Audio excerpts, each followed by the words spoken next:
Hello everyone, welcome to ASL Season 16 Ro.24 Group D match. We've reached the halfway point of the round of 24 and this season is proving to be a truly turbulent one. Last Wednesday, a major upset happened and it was Killer being the first player to advance from Group C and Royal being the second to join him in the round of 16. Who will get to smile and who will shed tears at the end of today? We're gonna have an interview with the 4 players. Hello! Firstly, let's talk with Light, the top tier player of this group. Hello Light, hello. Well, so far the top seed of each group has had some difficulty in the round of 24. Most of them had to go through the final match. So Light, from your perspective, what's your impression of the round of 24 like? Well, I also witnessed the downfall of the top seeds and it's worrying me already, I must say. But I've made thorough preparation and thus I'm pretty confident today. Yes, it's hard to say that one group is hotter than the other, but objectively speaking, Group D seems to arguably be a difficult one. What is your impression of what's your impression of the group? Well, when the round of 24 groups were first finalized, I didn't think the group looked that difficult. But recently, the other 3 players in my group have performed really well in online games. So I'm feeling a little nervous. I'll try not to let my guard down until the very end and hopefully win my matches. Well, we can see some confidence coming from Light. Now let's talk with Free. Hello Free. On day 2 of ASL qualifier finals, you managed to defeat Barracks to make it here to round of 24. How does it feel to have advanced to the main stage of ASL? I mean, I don't find the qualifiers too challenging, and at the time I was pretty nonchalant about it. But when it came to the round 24 or the round 16, I was always eliminated quickly, so I want to advance today. Well, we did our own research, and it appears that you advance to the main stage of ASL every alternating season. Season 10, Season 12, Season 14, you were able to advance to round 16. And according to this pattern, you're surely going to advance to round 16 today, right? I mean, I really want to move on to round 16, but as soon as I saw this group, I realized that the person in charge of raising the groups really hates me. Nevertheless, I did practice hard, and I want to show good matches today. I mean, that's right, so far the season has been full of upsets, and I'm sure you're quite stimulated by it as well.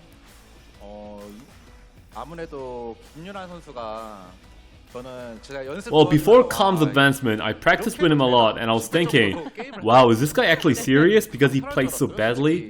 But still he managed to perform really well on offline stage last week, and that's kinda encouraged me as well.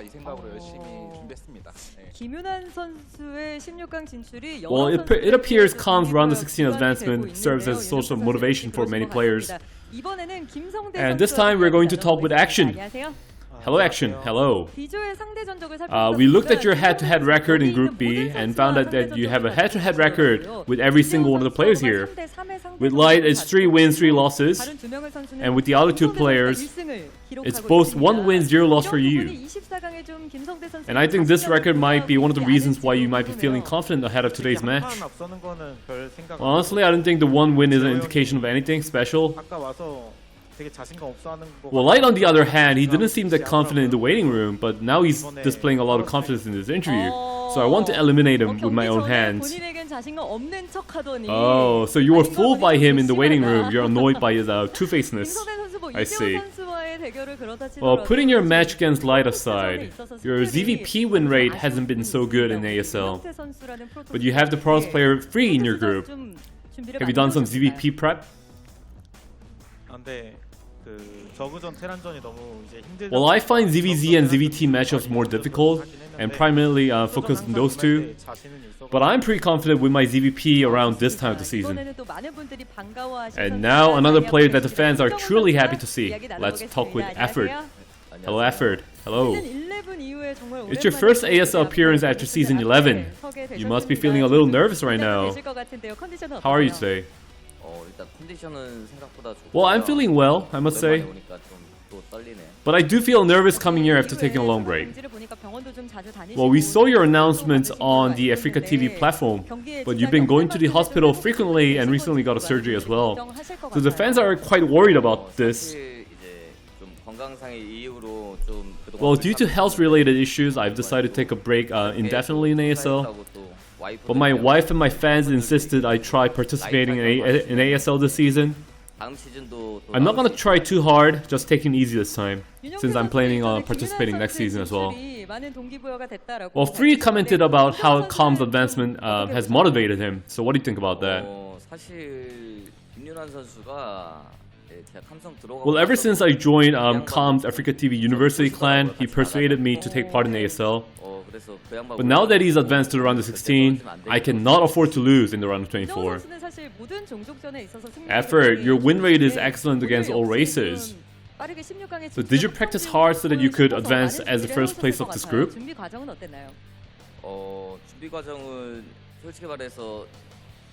Honestly, I couldn't practice too much, but I was able to practice within my capabilities. And the main thing that worries me is, you know how you said my win rate was good? It would be truly heartbreaking if my win rate plummets from today's results. Because I was occasionally mentioned in ASL for my high win rates during my hiatus, so I guess that's my only worry. Well, it appears Afre really wants his win rates to remain unscathed. And now we have the fans' questions. Okay, the first question is directed towards Action. A lot of the people say that this group is the group of death. What are your thoughts on this? Well, it appears that every player in this group is the best player among their tiers. So in tier 3 we had Effort, which is like really a big disaster for me. And also we have Light in my group, which is also a very big disaster. So, you know, I must say this is a group of death. Well, Actions just said that the Group D seems to be a very hard one for him. And now another question. This one's for Light. Back when you're still a pro gamer, you were in the same team with Free. Do you guys know each other well in terms of playstyle? I mean, like, all the players are well acquainted with each other's playstyle.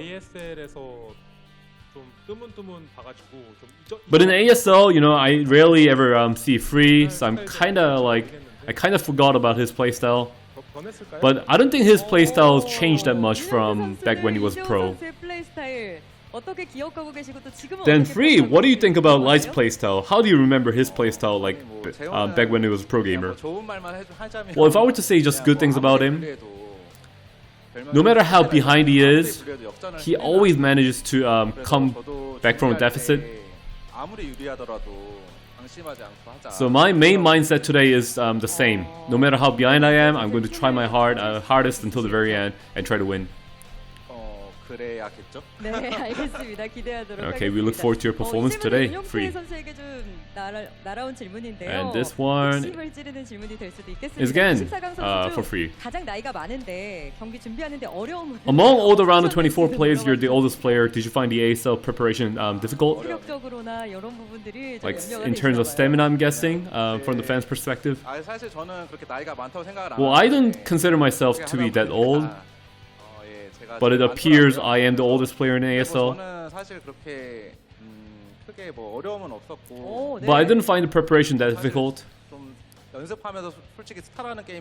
I just kind of started hating StarCraft while practicing. Why is that, Free? It's because all the other players are way too good. So comparably, I feel like the weaker player.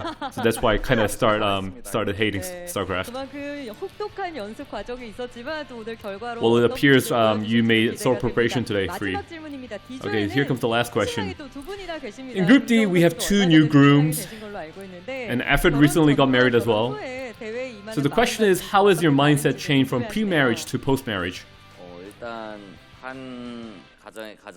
Well, now that I'm a husband, I feel like I became the head of the family. I have a lot of pressure.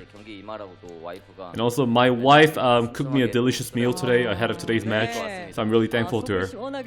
Well, it must have been really delicious effort. And the fans and I will look forward to how you play after taking a long break in ASL. And now, before we get into the match, any resolutions from the players?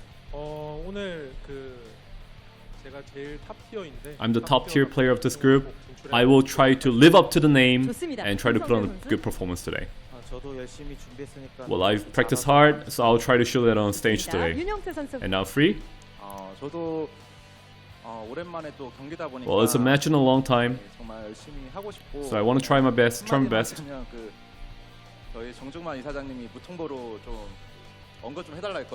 And also, I have a lot of shout-outs to give, so hopefully I can have an interview today after winning my match.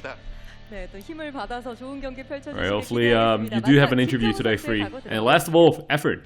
Well, it's my ASL match in a long time. I hope to have an entertaining match and hope to yield good results from today's match. And that's all for the interview with the 4 players heading into the Group D match. And who will smile, who will cry at the end, we'll find out now.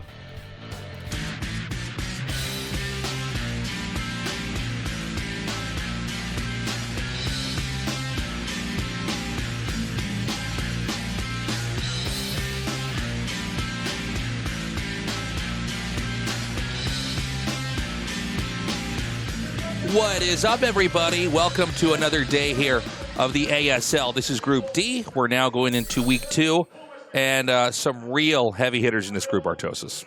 Oh yeah, this is actually such an insane round of 24 group. Like, it doesn't actually make sense how this group was made. The fact that you have the best Terran player in the world, and you have like the only guy that has a winning record against Flash.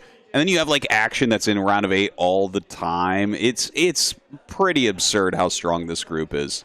Yeah, I'm especially excited that we've got Effort back. For those of you who've mostly just followed like ASL as far as your StarCraft 1 history, and maybe you didn't go back and watch the old OSLs or the MSLs, Effort was one of the scariest Zergs there ever was. And he's been in parts of ASL, but he's never really consistently been here. And whenever he comes in, he's one of the players we got to ask ourselves, is he going to be in the kind of form he was in previously?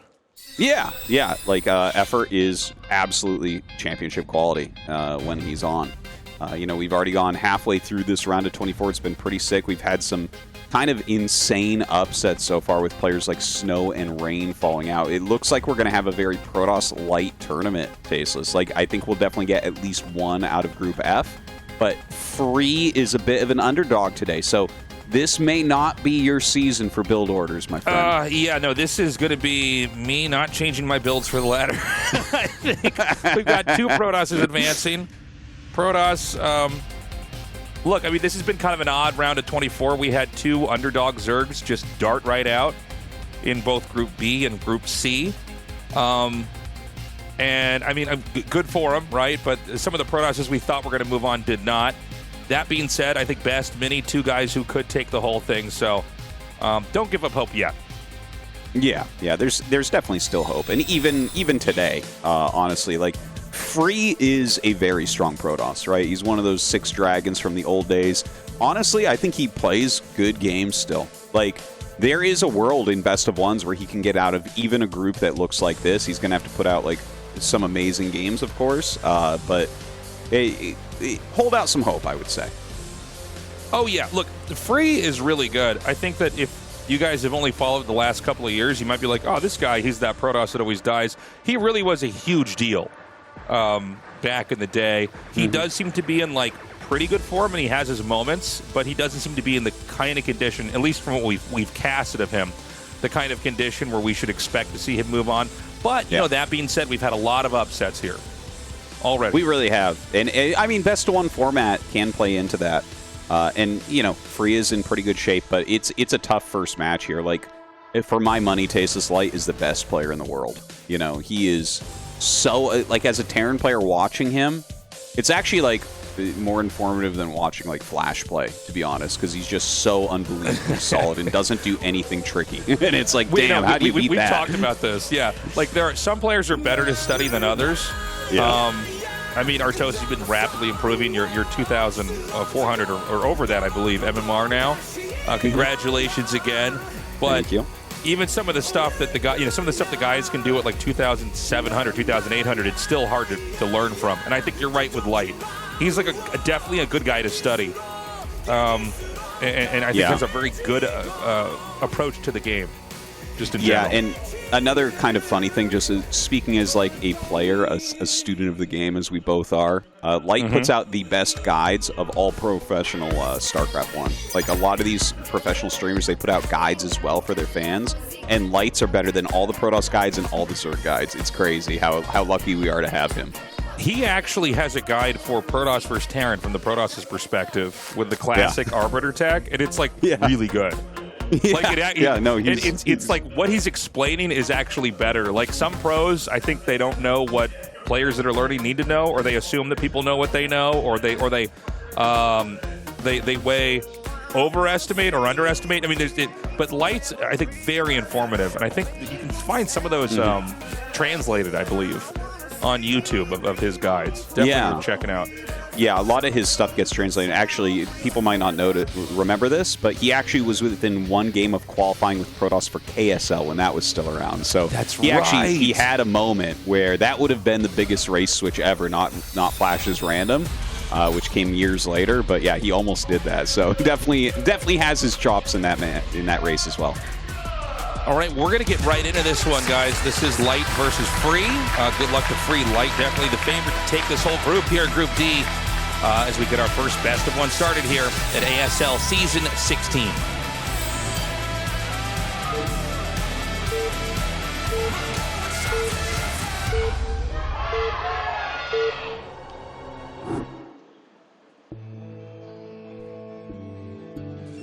Okay, we've got Light in the bottom right, and sharing the bottom with him is Free in the bottom left. Yeah, so Apocalypse, of course, our starting map here, a 3-player map, has a kind of interesting base layout where you have the high ground kind of above the 2 bases. And let's see what they want to actually end up opening with, right? Like, as far as Free goes, he has a pretty big range of builds here. Wouldn't be surprised to see something like a Nexus first, and then on Light's side, are we going to go for like a gasless expansion, or is he going to want to get a factory very quickly here? It's hard to say. There's really a lot of options. Yeah, I think Free, he could pull this off. I mean, best of ones. This phase of the tournament particularly is very brutal, but I really would like to see some more Protosses advance here. I don't think it's going to be likely with him here, but yeah, fingers crossed for the guy. Honestly, I would give up one of the Zergs to let Free advance. Not Light, though. I would never give up Light for anything. But yeah, it is kind of sad, especially since we have like probably the 2 Protosses most likely to win the tournament in Snow and Rain already out. It's like, what? That happens sometimes, though. Yeah, no, it's going to happen from time to time. I mean, we've had weird ASLs before. We had the KSL where there were 4 Protosses in the final 4. That was a trip. Yeah. So to go into this game on this map, we have Free not going for Nexus first. Nexus first has been trending quite a bit, especially in professional games. But he's going to go with your bread and butter gate and gas, and probably a core right after that. And Light got to go for basically your standard TVP opening, and that he gets his barracks and his gas as well. Yeah, the factory expansion most likely coming out of Light here. And that's going to give him, a lot of flexibility to react to what he sees Free doing, or, possibly gain some map control a little bit earlier with those vultures with mines. So pretty standard stuff. Light scouting in the wrong direction first. Not a huge deal or anything. He'll find Free right thereafter. And of course, it doesn't matter as much if you're going to scout them a little bit later if they didn't go for something like a Nexus first, right? It's such a standard build from Free. It's like you're going to get your info and nothing's too scary. Yeah, and this has become quite popular for Protosses to just not scout with this build and then just send the Dragoon out later. It can play against anything, basically. We're just waiting to see, is he going to get Dragoon range, or he's actually going to get a Nexus immediately. So this is one way to do it. I don't know if a Dragoon started. Yeah, I saw the money go down. Maybe, I guess he could have canceled it, but I definitely saw a Dragoon start right after the core finished. So this is good. This is another way to play it, where you basically get all your tech up and then make the Nexus, and if anything crazy happens, you can get Dragoons out and kind of go back to a normal game. Keep in mind, the Protoss doesn't know, was this a command center right away? Is it 2 factory? Is it 1 factory? Could it even be like 1 factory and a starport, anything like that? And he's not going to know, because 3 Marines on the high ground is just enough to shoo a Dragoon away. Personally, this is why I avoid builds like this, because when I get into a situation like this, I find the game way too difficult to play if I just actually have no clue what's going on. Yeah. This is a situation that could be scary. Like, for instance, against this build where you go Dragoon with no range Nexus, you can do SCV Marine Vulture against that. Like, it's not something that you're probably going to want to do from Light's position. Like, he's completely fine where he's at, but you could end up doing something like that. He is going to go ahead and chase that SCV back over at Light's base. He's not doing anything crazy at all, by the way. I mean, just a command center, going to get a tank right after that. And so, Light's just sort of keeping pace with Free here. Free, who's still in the dark and is guessing. He's not going to suffer anything so far. There is a Robo started. We've seen Reavers be very trendy, although we've seen Free generally not be a trendy player. In the many ASLs he's been in, he's kind of going with what seems to work for him. So we'll see if he goes into that Reaver style that has become almost the norm here in the matchup. Yeah, it could just be Observer as well. Now, looking at Light's build, it looks like he's probably going to do a 2-tank mine push out, which, I mean, this is like a very bread and butter opener. If your opponent has Dragoons out on the map, you can just make 2 siege tanks, make mines, vultures, rally behind. And look, he's actually overmade the Marines as well, so he's going to put some heavy pressure on right now. And if Free does not micro just right, this can really throw you off in the early game as Protoss. Yeah, and again, remember that Free never really identified what type of opening this is, and so the times that the pushes could come is a little bit ambiguous, and so he doesn't have a lot of time to react here. 1 Dragoon is going to go around the ramp on the upside. He's got 5 total. Generally, the number that lets you hold anything is 7. He does kill the probe down here, and he's staying on. Free is staying on the outside of his high ground. He does. Oh my God! Almost Honestly, loses that tank. That was good micro from Free. Like, he really controlled that really well. He got the first volley and then almost killed the tank. He's waiting for the observers, and Light just has to turn around. So that was, I would say that's a very solid hold. The thing is, with that 1 factory push, it kind of pushes Dragoons back and lets you lay your mines where you want. But honestly, Free got a really quick robo anyways, so like the mines are not even honestly very impactful until you like literally right-click into them like that. Yeah. A push like that, it's kind of almost like an honesty check. Like, you're not expecting to end the game, but some Protosses are so greedy that, like, they will die to that because they might have, made 3 or 4 Dragoons and then just try to make a Nexus and you can punish it. But I think Light gets out perfectly. I mean, he handled that very well. Now, the counter push from Free is going to come. And this is where Terrans get their own little, honesty check. Are you going to get siege mode or not? Because 8 Dragoons coming up towards you like this, and it looks like it's only going to be 4. The rest are going to stay back. But, 4 Dragoons can 2-shot a tank. And so he might try to create a little bit of pressure here. And he's going to see siege mode, which means that he now knows that he's going to be safe for the next couple minutes. It's hard to push right when you get siege mode. You're not going to be attacked, but you can't attack into them. Yeah, this is actually a really great opener from both players, honestly. Like, this is a very standard game. This is like a great game to kind of look at and learn from on both sides because Light has done like the safest like pressure build. He's gotten a very fast armory with it, and he's going into a very regular macro play from here. And then you have Free over here, and I mean, he's done this same exact thing, like 2-gate observer into 3rd Nexus. This is very solid, very safe. This is looking to be a very nice game, but I do feel like in a position like this, Like, if Light hasn't been screwed up and he's nailing a build order like this, it's hard to play against him because he has probably overall the best mechanics of any Terran player right now.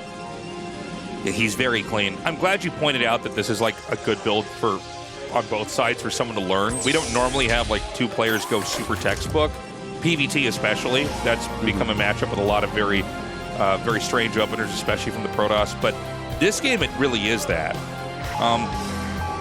So we've got the shuttle out now, and Light, and it seems like a lot of Terrans have started to play like this, is they don't get a 3rd command center right away. They get a couple factories. They get enough units to basically not get completely wrecked. He's going to drop the Reaver here. I got to say, this is looking pretty poor. That was very bad. That's the worst thing that I've ever seen. That was surprising in the same way that right-clicking his Dragoons into 2 mines was.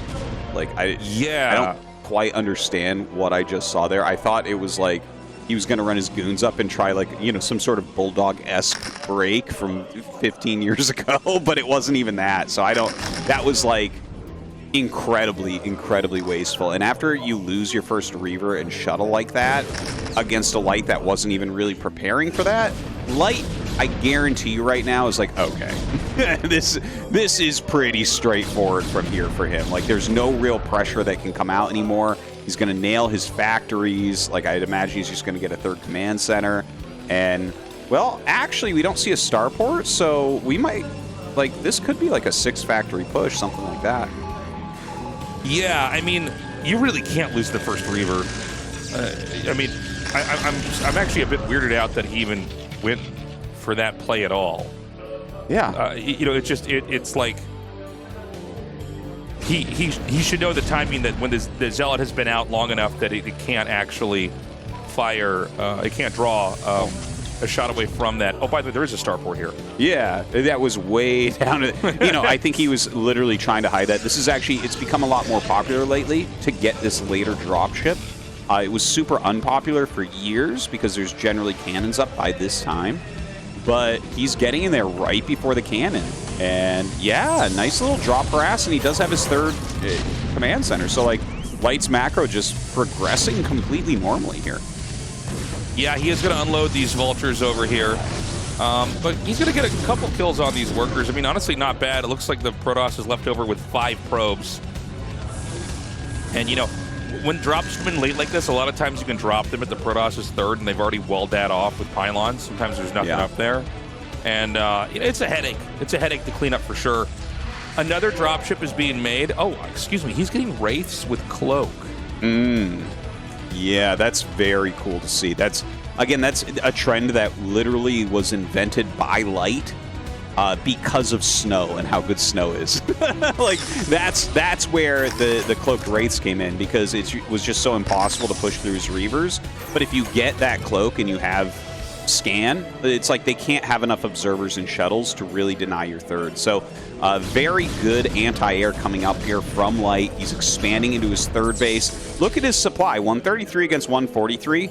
You're very comfortable in a position like this as Terran. Yeah, I mean, I don't think there's anything the Protoss can do. That doesn't mean that Free won't try to just run in here. But I think that, you know, in a moment like this, you got to expand aggressively and be ready for, like, one of these games where the Terran is going to be maxing out, and so are you. No, totally. I think, you know, he added his 2nd Robo earlier, right? So I think at this point it's about getting Psystorm and making Mass Nexus. But it looks like the Wraith's going to come out, and as you can see, this is exactly the type of move you're looking for. When these 2 Cloaked Wraiths get 2 shuttles, one of which had units in it still, like, it's already more than paid for itself. That, like, you know, you were talking about maybe he'll attack in. Well, he can't do that now.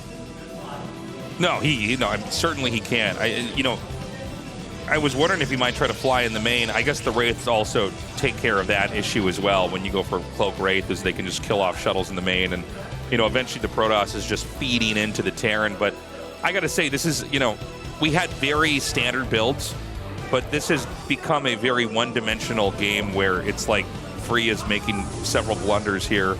Light is just, you know, with every mistake that Free makes, Light just comes in and punishes. And I can't imagine a game where he's able for Free is able to survive the push. He's got a lot of the map. That's great, but like, there's been enough little losses here that I'm worried. Mass shuttle style only works if you have enough shuttles out. He does have the Templars that should be in the current shuttle with Storm, but he's going to have really good storms to take this. Yeah, and the thing is, Light, I think, will take this nice and slowly and really spread everything, which is going to make it a lot harder on Free to bust anything coming out. Also, I thought I saw a Sangha Robo, but I think I may have been wrong about that. He's only got like 2 shuttles right now, I think, and not even that many observers. Okay, he does have a couple more now, but like his army doesn't look like it can do too much against Light right now, as long as Light doesn't clump everything up in attack move. Yeah, I mean, right now, Light's going to send out these vultures. This is a great way to try to take out these probes. I'm a little bit surprised he's attacking the cannon. That wasn't what I was really thinking he would do back there. The tanks back at home should be unsieging soon. I mean, we're moments away from Light actually starting this push out, but Free did handle the vultures pretty well. Here we go. He's blocked it so far, right? He hasn't taken that much damage. Like, he's definitely been wasteful, and there was a little drop that did okay against him. And he lost a lot of shuttles so far, but the game is far from over. Like, right now, Free is going up to 6 bases against 3. So he's on point as far as expanding goes. Okay, tanks are slowly rolling in here. And the idea, by the way, is you want to force him to siege and then back up. Force him to siege and back up. Unless you watch my stream and I just run in with everything and then I lose the game immediately. But the idea from good players is you make them work and make them earn their position on the map. And when they get out far enough, sometimes you'll try to run around and from behind and maybe hit like their 4th base or their 3rd base. Again, though, not a lot of shuttles. I like the drop. This is to try to pull apart the position here. But Free's not budging, and Free's now got to get those shuttles and go in the main. This is what makes the shuttle style so strong, is it's like a forcible recall. Yeah, a very, very quick one. And he actually goes in. There were some pretty well-placed mines, and look at this, the bunker plus siege tank. Such a great usage of those Marines that really don't scale into anything, protecting the tank. But he is targeting down an armory, so that could have been a very good move. That might have been +3 attack that was being researched. We're not entirely sure, but does get an armory there. In the meantime, Vulture's coming up, going after cannons again. But you know what? With some good probe micro and the Dragoons, he will be able to force these Vultures back, but loses a lot of probes. Yeah. Free now going to be remaking as quickly as possible. I would imagine that more shuttles are going to be coming here. I think you're right, Tastosis. I think he never got a 2nd robo, which is a little bit weird. I think that you nowadays have to get 2 robos if you're going to do this. Yeah, I think so. It's just very normal that by the time you have like 4 or 5 bases, you've definitely thrown up a 2nd robo. But you know, he's making do with what he has. He still has a lot of high Templars out here. He's trying to slow the push. You know, he's got a good, healthy amount of bases. But this type of push from Light, and on a map like this where you can actually build a few turrets in the center, like this is a tough egg to crack. Yeah, you know, one of the reasons why you want constant shuttles is all these Templars should not be on the ground, because if they're just walking around on the ground like this, they can be sniped. I mean, we're seeing this exhibited right here. Instead, what you want to do is have the shuttles, then you drop one out, you storm, you pick it back up, and you relocate, and you're trying to chip away at them. Now, also, we got to point out, like, Free has really taken a lot of the map. Like, we're at the point where all the mistakes that Free made earlier on are, at this point in time, almost not that significant because of the position that we see right now. Big storms coming in over here. It looks like he's going to try to unload once or twice more here and chip away at this. Once the Zealots are gone, that's pretty much when you got to turn around. And I got to say, that was very well handled by Free. He showed a lot of patience. All the tanks are unsieging. He's going to go back and macro up from his gates. Can he get any more storms on any of these Templars? Ooh! Tries to. Entirely. yeah, almost an amazing storm, but it's just a little bit off there. But yeah, Free has to be careful. He has to actually back up. If you lose all these Dragoons, you're not going to win this game. Like, those Dragoons are absolutely critical right now. He's bleeding off. He bled off, honestly, about 6 more than he really should have there. Not necessarily the end of the world. He has a lot of gates. He has gates in 2 different main bases right now, which is strong. But this push is coming strong and fast from Light. Yeah, Light's just going to continue to branch up here. Free's making more and more Zealots. It looks like he's about to max out again. And what he has to do is basically just hang on with Storms as long as he possibly can. And if Light is too slow, well, that's going to be all it takes here. He's going to bring the Zealots out to try to soak up some shots. He needs to then take the Templars just like this, come down and storm anything that he can. And if he can get enough storms to kill off the tanks that are out of range, it's going to be more work for Light. It looks like he's taking out one, but there's more coming up here. A bunch of Zealots are going to come in here to try to meet up with this. Again, Templars are available. I think that actually Freak could take this if he engages correctly. Yeah, I think you're right. Like, some good storms coming in. He's got Zealots from both sides. Those mines actually get some fantastic hits on the incoming Zealots, but he leaves a second group behind. So he's going to come up and at least clear these tanks that are threatening his Nexus, but Light still holds his high ground. Oh my god, Free is going to just jump up onto the high ground. He is going to get a few more tanks, but losing a big chunk of that army as well. Yeah, remember, you know, with these storms, all you're trying to do is just chip away at the army, and that's exactly what's happened so far here. He's taking advantage of the fact that he's got 2 sets of gateways, one in his main and then one at the third the spawn location at 12 o'clock here. And if he could just keep chucking side storms out one by one just like this and nibbling away at the hit points here, long term he might actually be able to take this. The Zealots from behind are going to come up. Oh my god, the mine that connected there was totally insane. Perfect usage of defensive matrix here as well. And I gotta say, man, Light is so scary when he pushes. It seems like Free, he was sort of hanging on, but in the end, there's just like enough tanks leapfrogging forward. It's so hard for Free to get on top of this stuff, and a big part of that is the Dragoons that kind of got bled off. You really need those to get rid of a bunch of these mines so your Zealots can actually make it into the tanks. And he's having a hard time with that. Like, Light just keeps reinforcing these flanks with mines, continues to rally up, and he's going to kill one of these bases. So that's going to bring it down to 5 versus 4, and that's a position that Terran is way ahead in.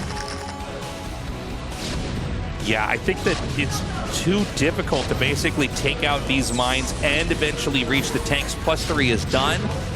Oh no, and the tank, you know, if you hit those Zealots from a distance, if they're not on a hold position, they're going to get pulled right into this, and that's the Terran's dream really right there, is if you can bait out a rally point, because then the Protoss never gets the kind of mass that they actually needed. I gotta say, you know, the real mid-game of this looked really good for Free. It's too bad that, like, it seems like he's barely gonna lose this. Oh my god, some huge storms coming down here. Yeah, those were excellent storms, but he loses so many units pushing up.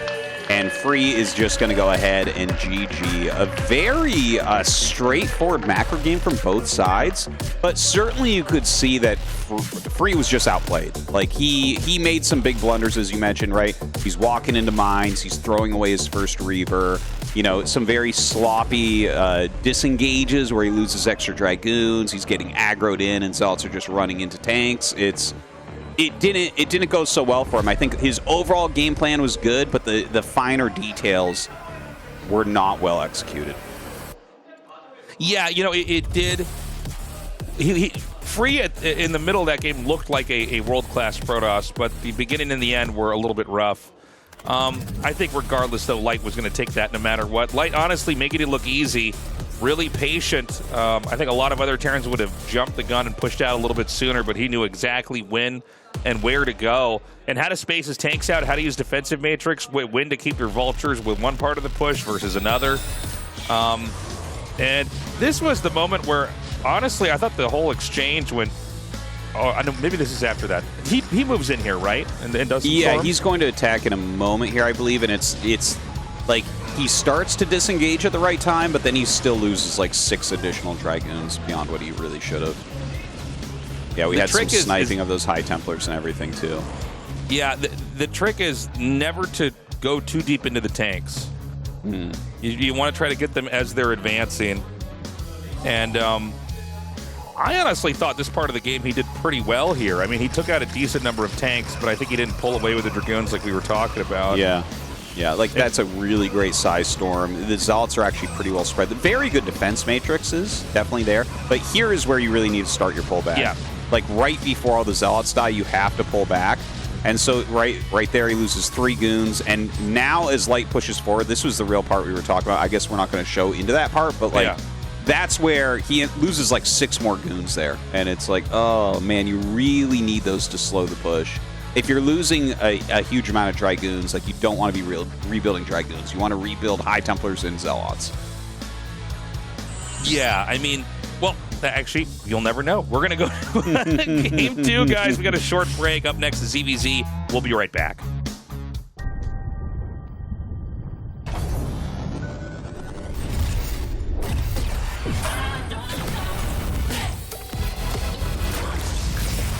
우주급 텐션, 최고의 토킹, 핫식스 토킹.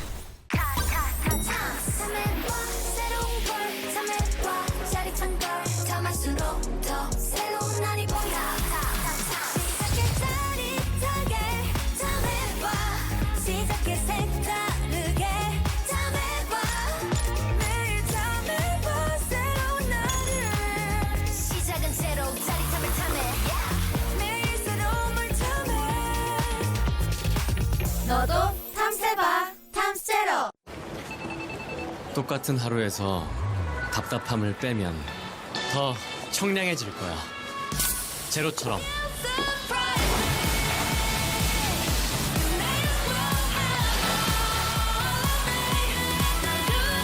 우리 없어도 되는 건 빼고 살자.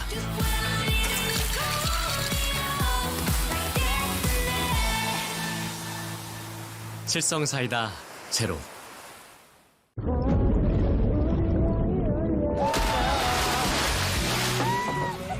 여름이 왔다. 마음껏 청량하자. 청량한 순간에 언제나 칠성사이다. 오늘의 게스트는 박상현 게스트 나오셨습니다. 아프리카 뭐야? 처음 하는데 저 새끼 누구냐? 정보다 교화시켜야겠다. 재수야, 이렇게는 안 된다고. 형이 그렇게 가르쳤어? 우리가 너무 잘못된 후배들이야. 그냥 나쁜 후배야.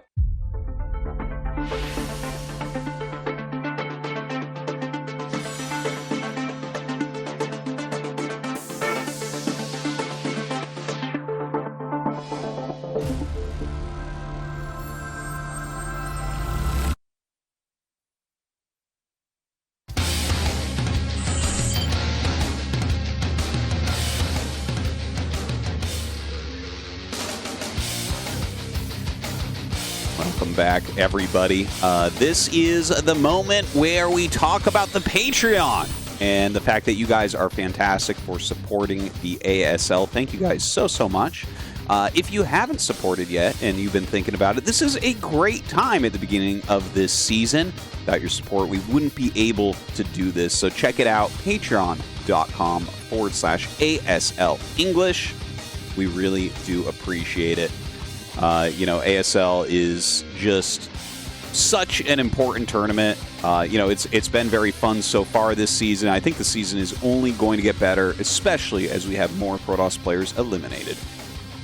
Yes, we love you. I'm sorry, I missed the start of the show. My pee break took longer than I thought. I was very full of water. You plugged the Patreon, or what are we talking about? I just put my headset on. That's exactly what happened, Tastosis. And then I heard you get back, and I was like, it's time to shit talk some Protoss. Yeah, guys, we appreciate the support on Patreon. Yeah, that's it. Give us money, I guess. We're going to go back into the next game here. It's going to be a ZVZ. And I hope it's not short. How about that? Well, I would love for it not to be short.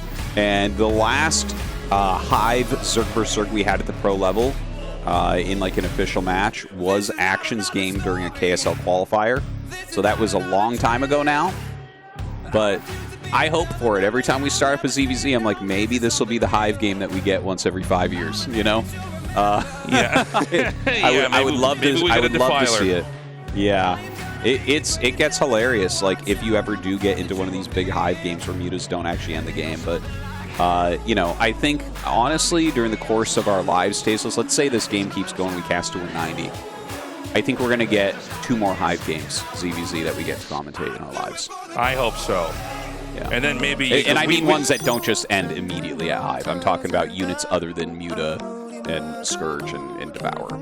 Yes, yes. We did agree that, you know, out of the two of us, I should probably be the one that ends up dying first, but hopefully we'll get to do that together, Tastosis. It could be. It could be. Look, this is going to be a great ZVZ. Both these guys have shown incredible games. I'm always hyped on effort. I will say there's been many ASLs have been a little bit disappointed in the guy, but, you know, with StarCraft 1 never going away, you know, you could always cross your fingers for the next season, right? Yeah. Effort, like, this guy, when he's in shape, you know, people always think back to, you know, the peak Kespa days as being like, you know, we had Stork and Bisu and Flash and Jaedong as the top 4 players in the world, right? Not in that order, but those were the top 4. But the next 3 were Effort, Fantasy, and Zhongbi, right? They were right below that. And Effort really was seen as the next coming of Jaedong. Like, he was really seen as, like, this is the next big guy. And he is the only player that has a winning record against Flash in best of 5s. He's beaten him twice in championship finals. So, like, he has potential to win this season, but we're going to see what type of shape he's in here against Action. Yeah, I don't know who takes this. If I had to bet, I'd say Action, but I mean, I think Effort could absolutely do this. Light is in the winner's match. Free, of course, waiting in the loser's match. I think Free is very beatable for all 3 of these guys, but I mean, at the end of the day, if you can't beat Light, you got to be able to win a ZVZ as one of these 2 to move on, because that's really what it's going to come down to. All right, we are getting ready to get into this second match. It's going to be Action against Effort. Best of 1 here on Apocalypse.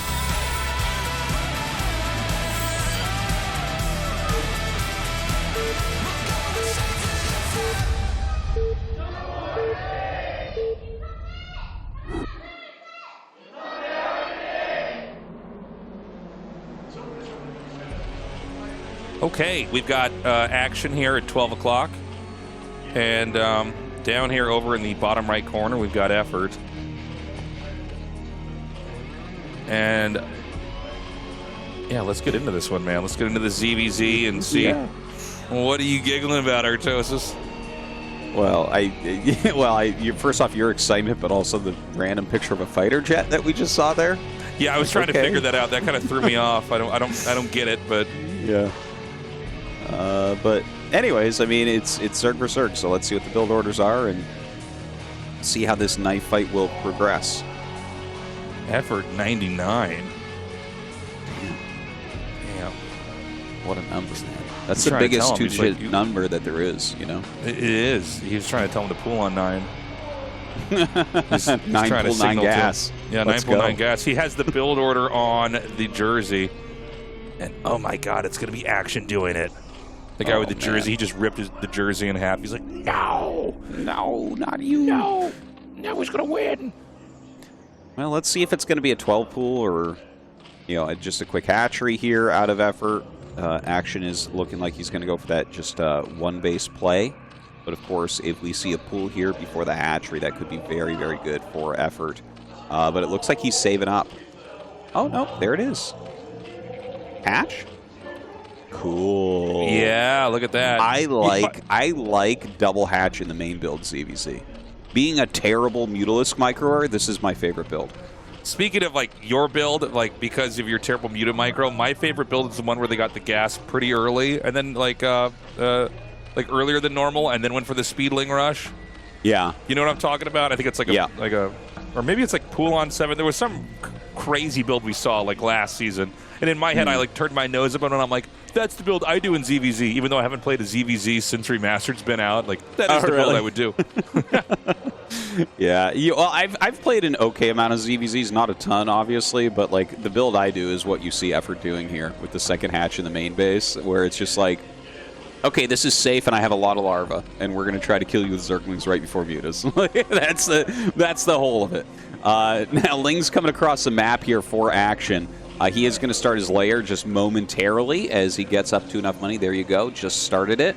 But, you know, Effort is going to have this option to have a bigger economy, but also more Zerglings. That's right. Let's see how this first set of 6 Lings does coming in here. He hasn't stopped making Zerglings, by the way. There's more and more coming. He's going to make 1 Evo chamber here. And then the drones are going to have to be pulled away from the gas. Almost gets a drone kill. He does pop 1. He pops 2.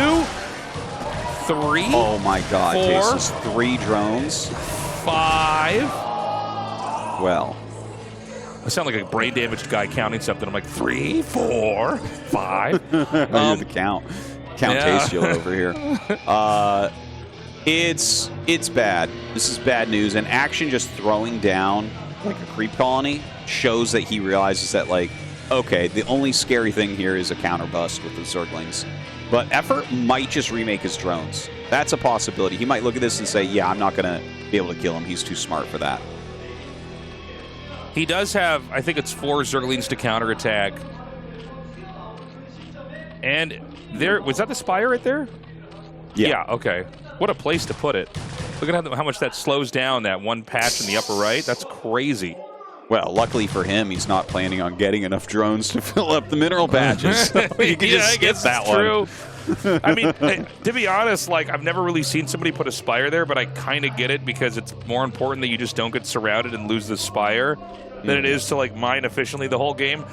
That is the funny thing about ZVZ, is it's so low drone that it's like, no, it's probably better that it's surrounded by drones and that there's one patch that is so terrible. Like, what are you going to do? Are you going to mine out the base in a ZVZ?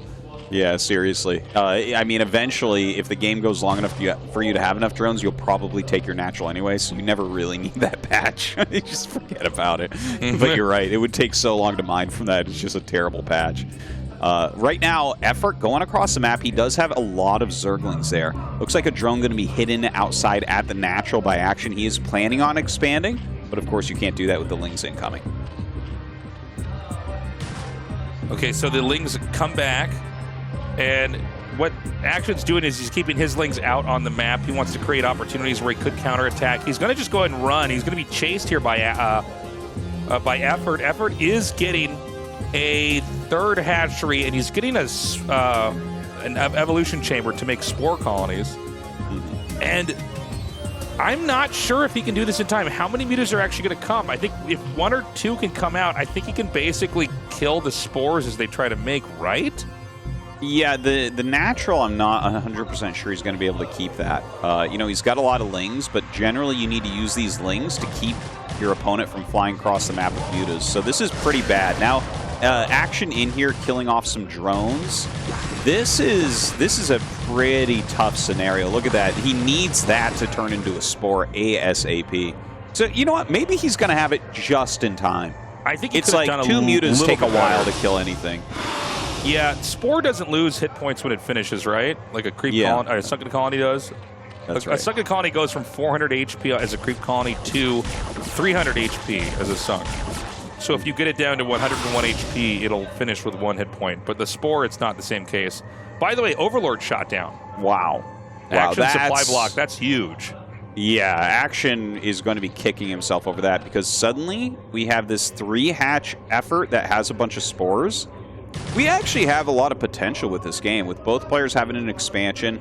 Sure, Action is ahead right now, I would say, right? Like, he has his mutas out, he has that natural expansion up, so he can actually get a second gas and continue that production.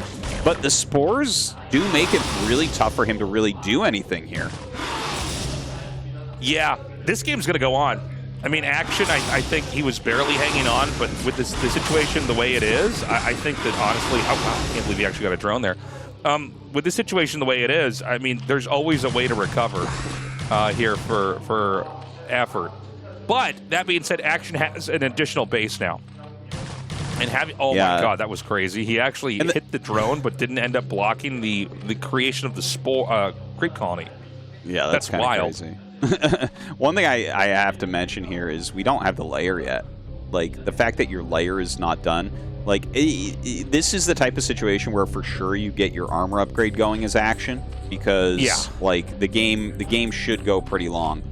You know, another spore going up for Effort, and he's just gonna have to make sure he has enough defense. Honestly, I could even see this being a game where Action takes a 3rd base, because like the mutas are gonna take forever to get out. Oh wow, he runs right by this with a couple more Lings. Can he actually manage to kill off any more drones? Keep in mind that, you know, the more Lings that are used here, it's going to be a little bit harder to deal with Ling counterattacks if you don't have the right defense. Yeah, you know, you made a very good observation about the armor upgrade, Artosis. I think you're 100% correct on that. I think that there's no way that Action can't avoid getting the armor upgrade, because that's just going to be the way that he can kind of close this out. 2 more Lings kill a drone. I mean, it's kind of remarkable what Action has pulled off so far. Action getting a 3rd hatchery here, basically using the mutas to make it so undesirable to ever counterattack with those Zerglings. Yeah, this is a really interesting game because Action has performed some miracles with his Zerglings, like he's killed so much, but Effort has truly been unflappable. Like, he's taken a ton of damage, yet he remains. You know, he has enough spores that Action chooses to play defensively here. He's losing drones here and there, but he has 3 hatches, so he just keeps refilling. Honestly, his supply is not that far off considering he has literally 0 Mutalisks, right? We have 12, 14-ish supply here of mutas for Action. So when you look at that, it's like, oh, Effort actually has a huge economy, doesn't he? Looks like he's chased him back again. The Sunken Colony up here is going to allow a little bit more room to move here. From Action, he can actually come out with his mutas and try to get stuff done. But at the same time, I mean, Effort's had enough time to basically spore up. I will say, in games like this, I don't really understand how a player like Effort ever recovers. By the way, seeing the mining, oh my god, it's the worst thing that I've ever seen. That's hideous. Well, you just simply have to put a 4th drone. That's about as bad as when Free lost that Reaver at the start of Game 1. That's pretty crazy.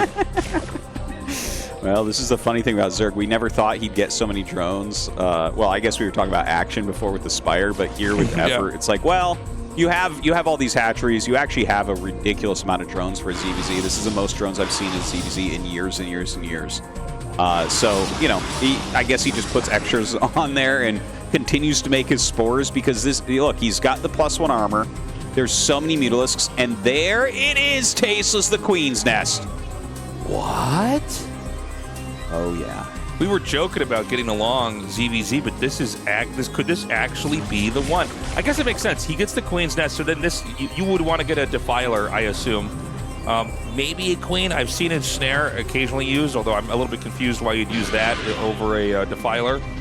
I guess it's a little bit cheaper to get. Yeah, like a Queen with Ensnare is going to cost a lot less and be a lot quicker. And if you ensnare mutas, obviously your mutas should be able to win, and also they can't really microwave from Scourge at all. So there's, you know, this is absolutely insane. The fact that we just see spores being made over and over, and now a Queen's Nest being added here from Effort, there is a real possibility that he actually goes for something else. Like, he might actually defy the rush and go into Hydra Lurker. Like, that's a real thing that can occur. And there's funny things that happen if you get into...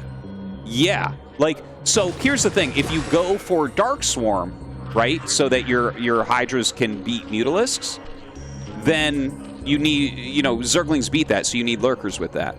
But what beats that? Ultra's Tasteless, that's what. I know it sounds insane, but Tastosis, like you are insane. I'm not insane. You're crazy. You're a madman. It happened one time. It happened in a game between Shine and Action, and it actually turned into that. It's crazy. But when you think about it, like, that's what wins under Dark Swarm for Zerg. Ultras beat everything, right? Huh. Well, now, we don't have...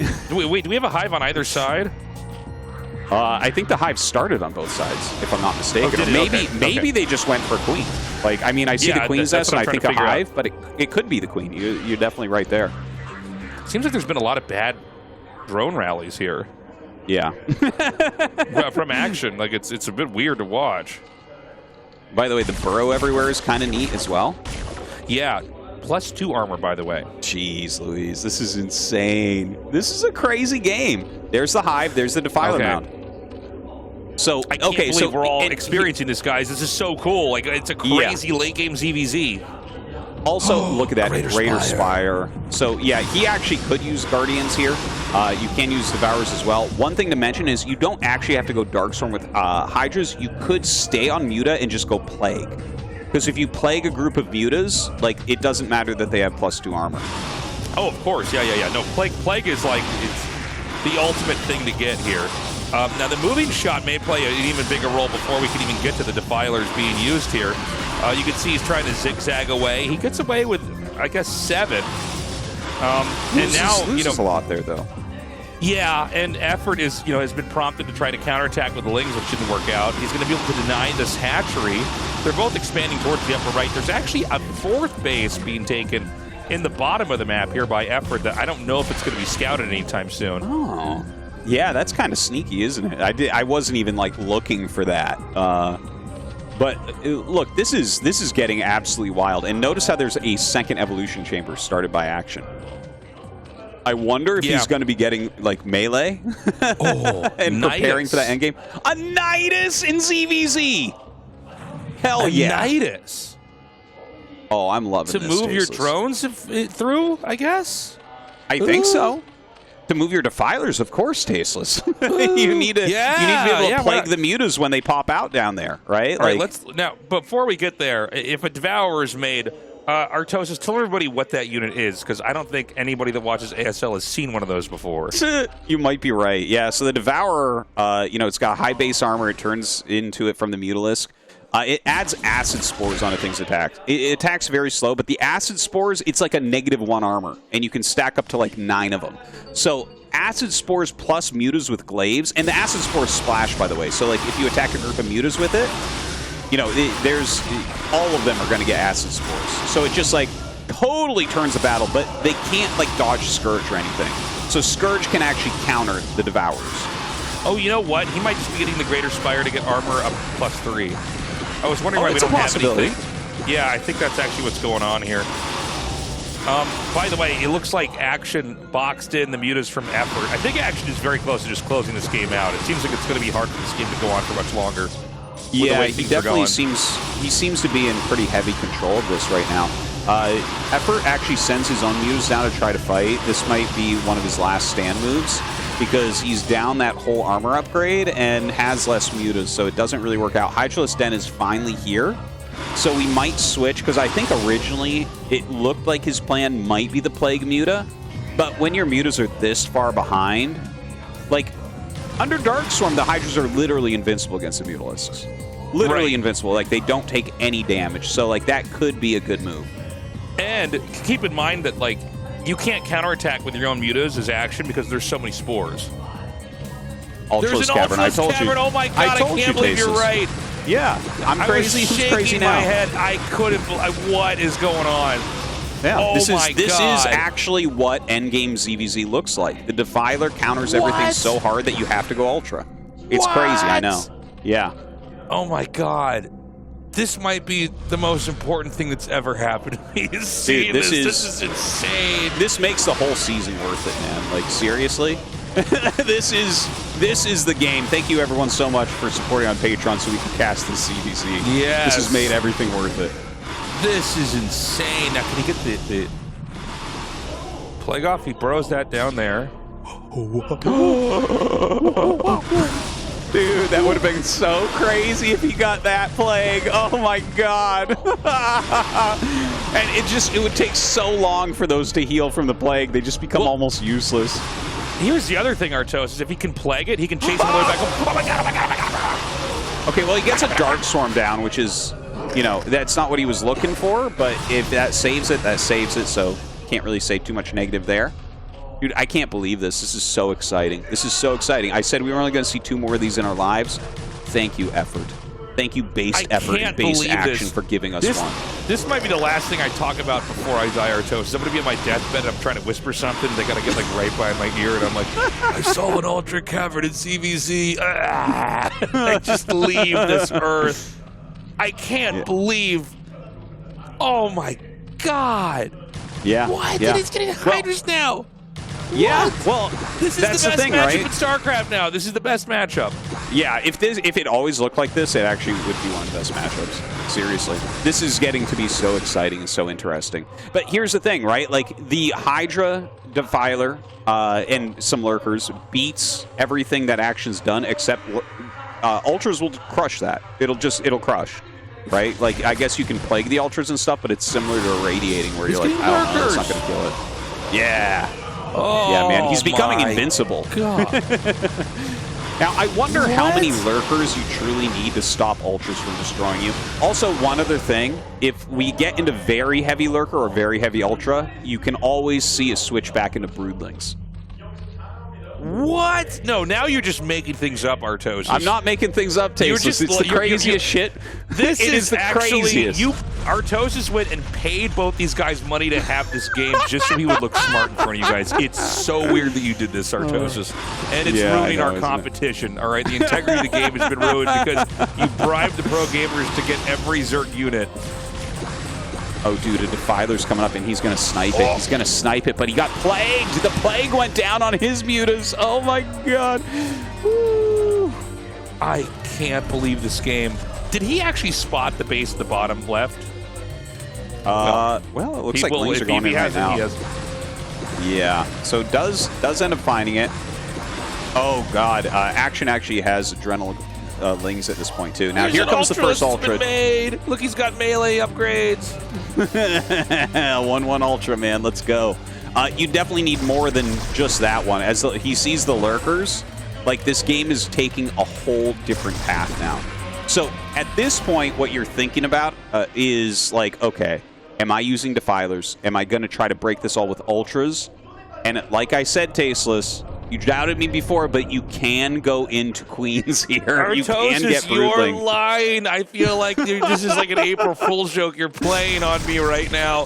Like, there's hidden cameras everywhere watching me cast a CBZ with you where I'm like, I don't understand how this game works. And look at this. He plagues.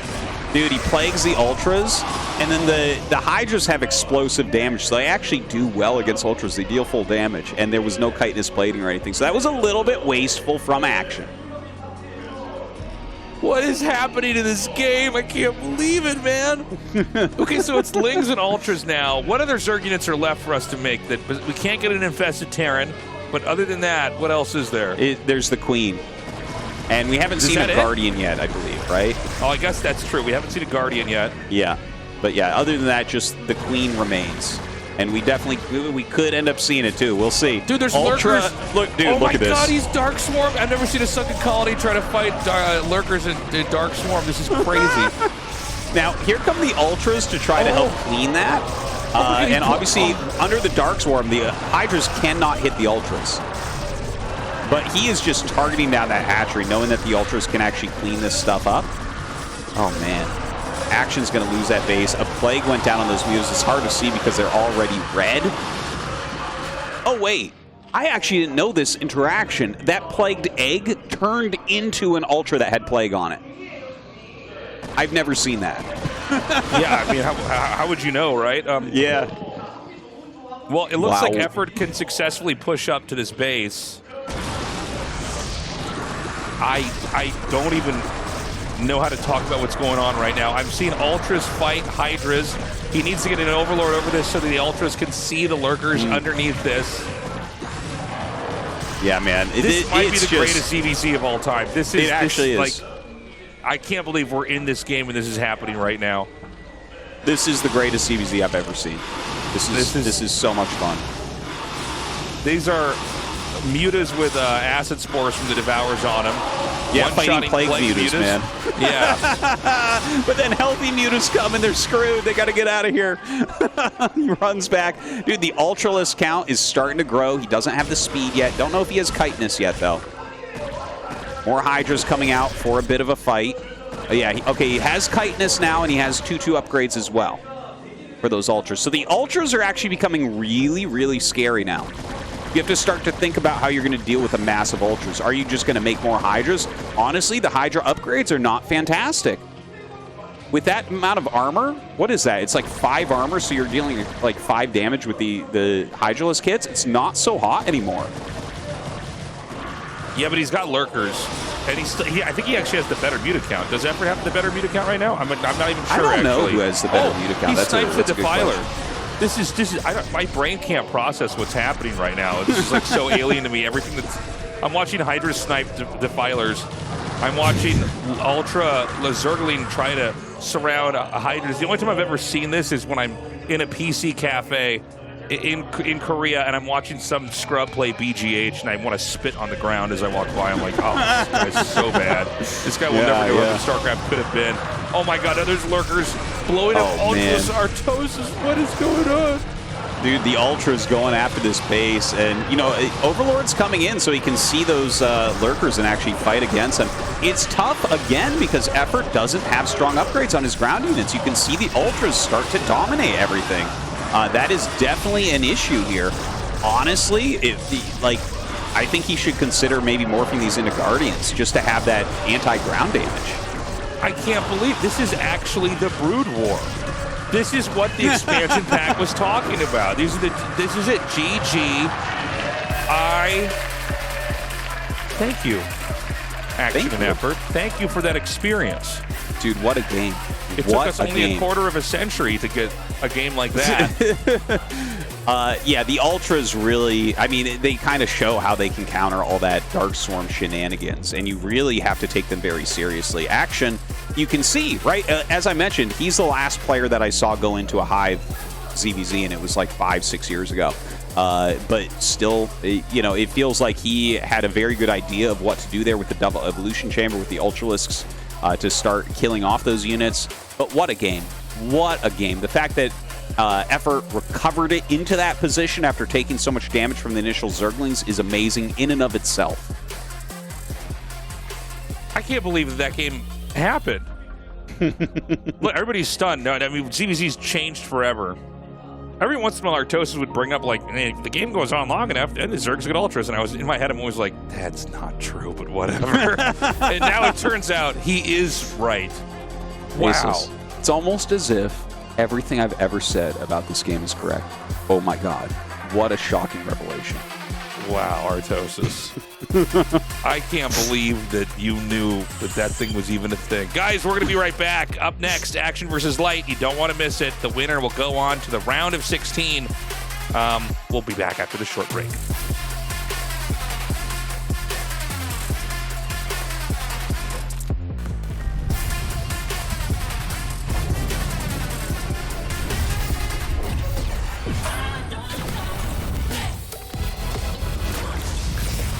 우주급 텐션 최고의 토킹 핫식스 토킹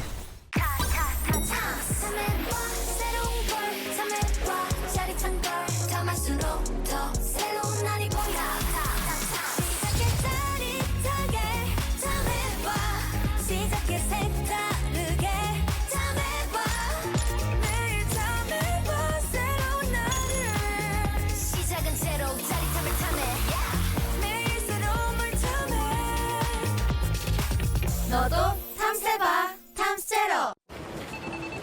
똑같은 하루에서 답답함을 빼면 더 청량해질 거야. 제로처럼.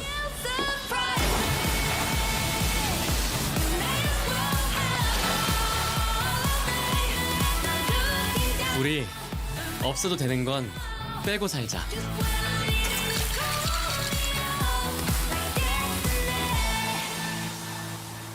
실성 사이다 제로.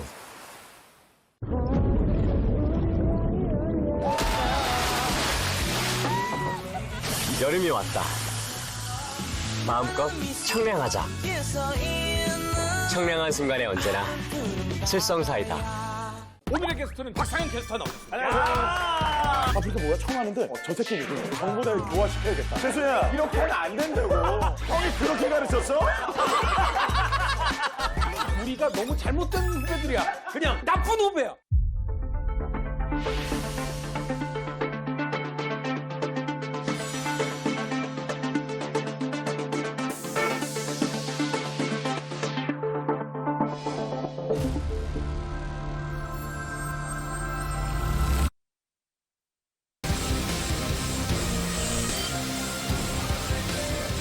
Welcome back, everybody.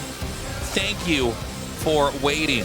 And how weird was it seeing Ultras fight Lurkers?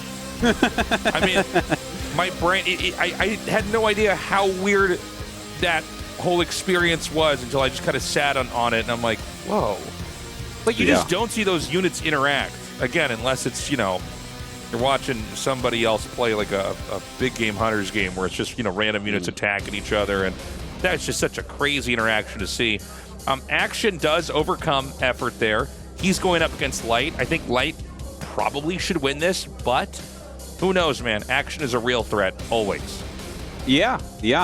Action is one of the best late-game macro Zerg players. So that pairs up reasonably well against Light. Light's not very cheesy in this matchup, right? Like, he goes for late-game SK Terran quite often.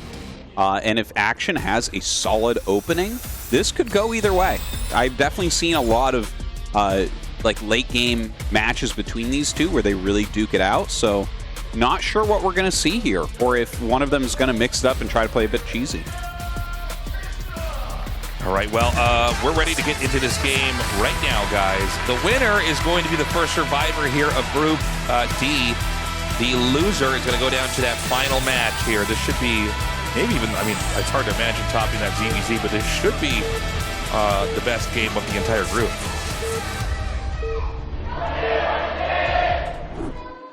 And as we hop into this game, we have cross spawns here, Light in the bottom right, Action in the top left.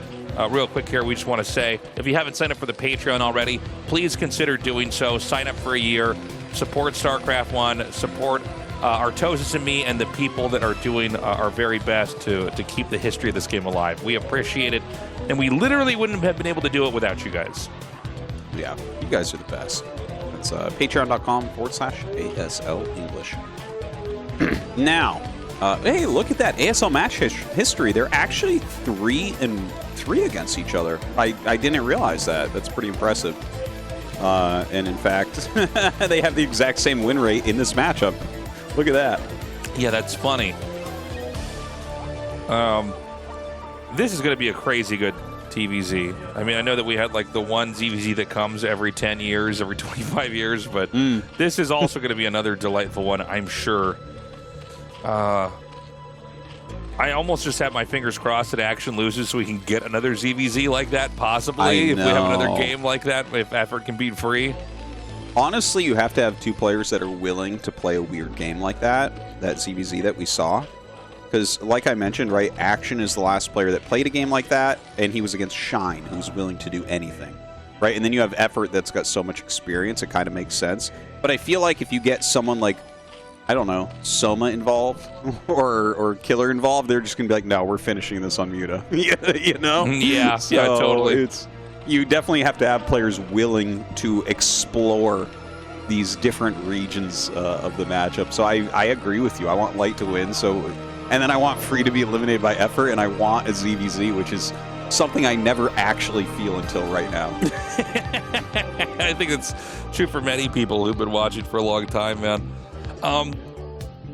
Yeah, you know, it's funny. I think we all were aware of the very rare but very awesome and epic Defiler tech, right, in the matchup. Or the Queen, we've seen that before, or the Devourer. But what I wasn't expecting was then all this other tech to come up. The Hydralisks, the Ultralisks, the Lurkers, all that. That was something else. By the way, in this position here, we've got Light going with his initial infrastructure at the entrance. He's going to have a wall in over there where he can wedge a Marine in between the two depots and the barracks, and he'll probably have a command center start shortly after that. Yeah. This is a great way to open up. It just makes like any sort of Zergling rushes completely undoable. So, very solid way, and he can kind of do anything behind there, I imagine. Well, it's either going to be an engineering bay. That's probably what it's going to be. But he could just fast tech as well, right? Like you're playing against Action right now, who's actually playing a little bit sneaky, like he's hitting that third hatchery.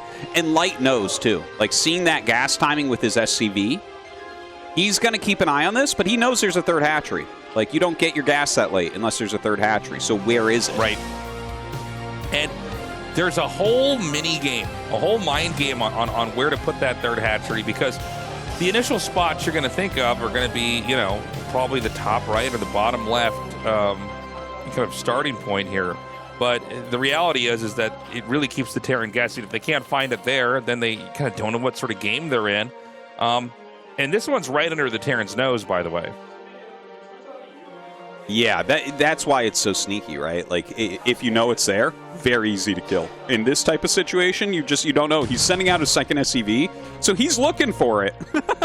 And he's got these Marines in the center. These are actually just looking to, like, intercept Zerglings, possibly even counterattack if he thinks that there's just drones in those eggs.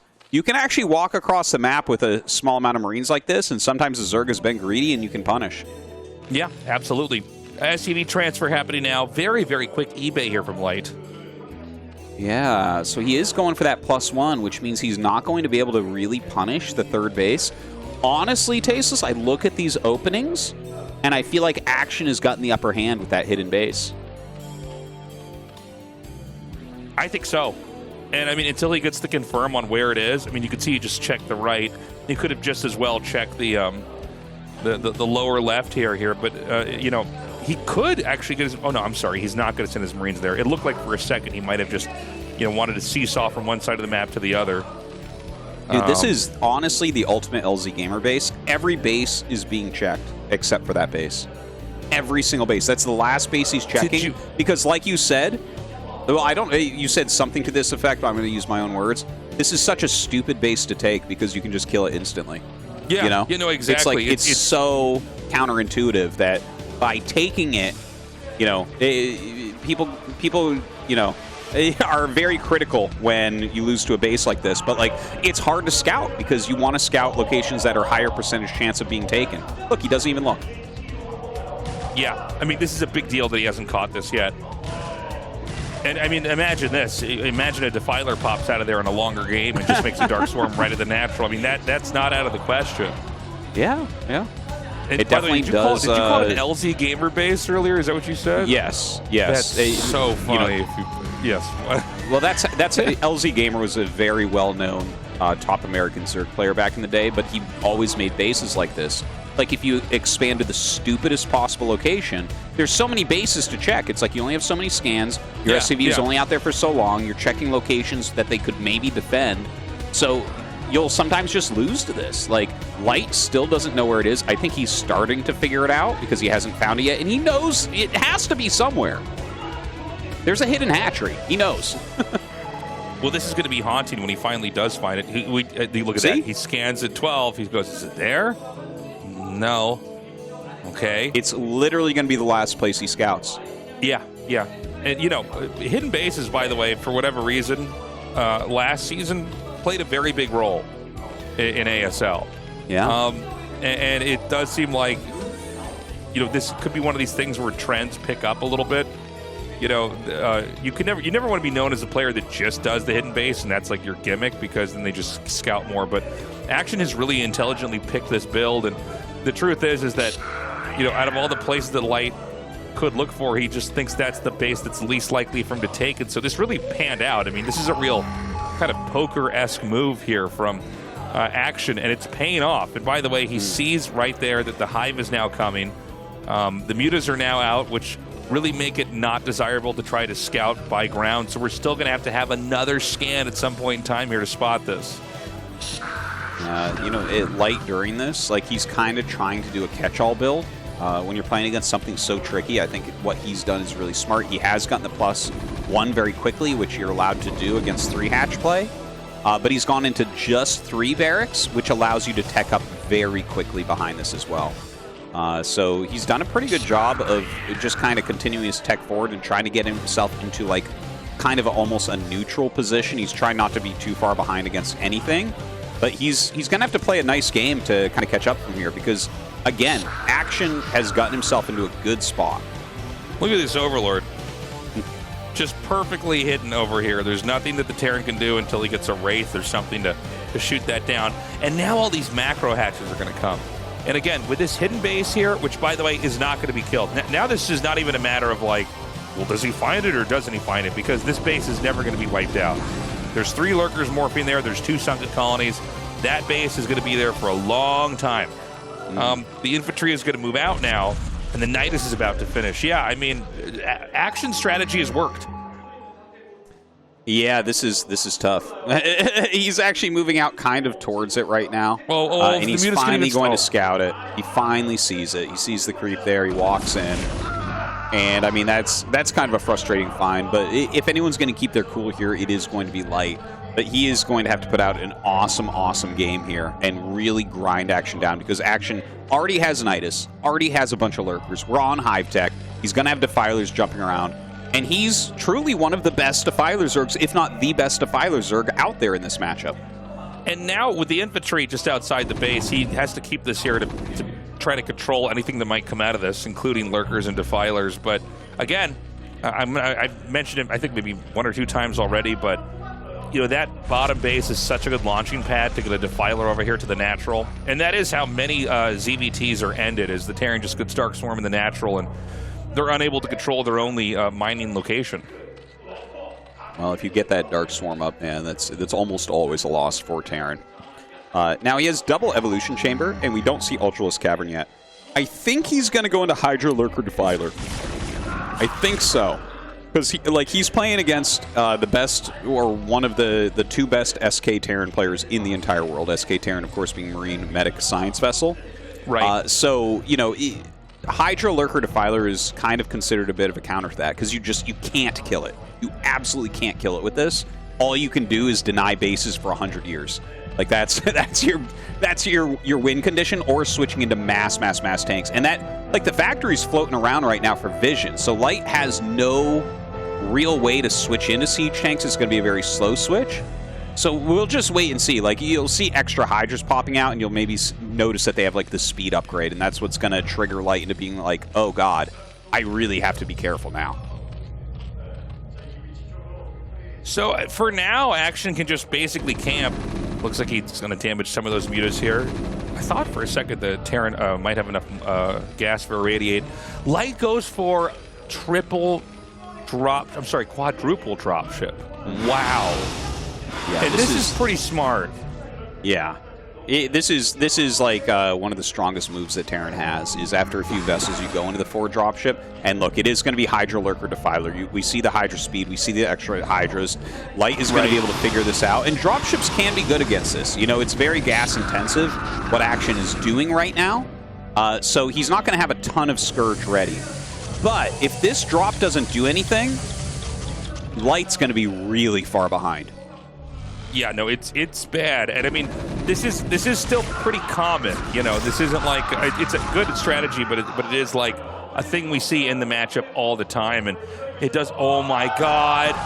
Oh, dude, this is so bad for Light right now. Action really catches this so well.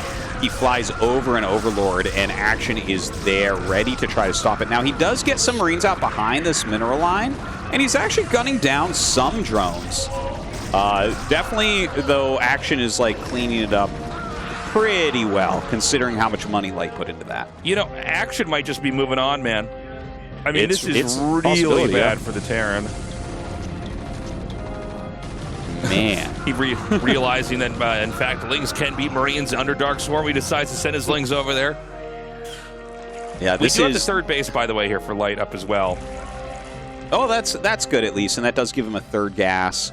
Okay, so see, he's adding those factories now, and of course he had one that was floating. He's probably sending that back to land somewhere as well. But this game is going to end up going very long, most likely. Now, hold on, where's all the units? What? Oh my god. Wait. What? Action's suddenly going to lose this game.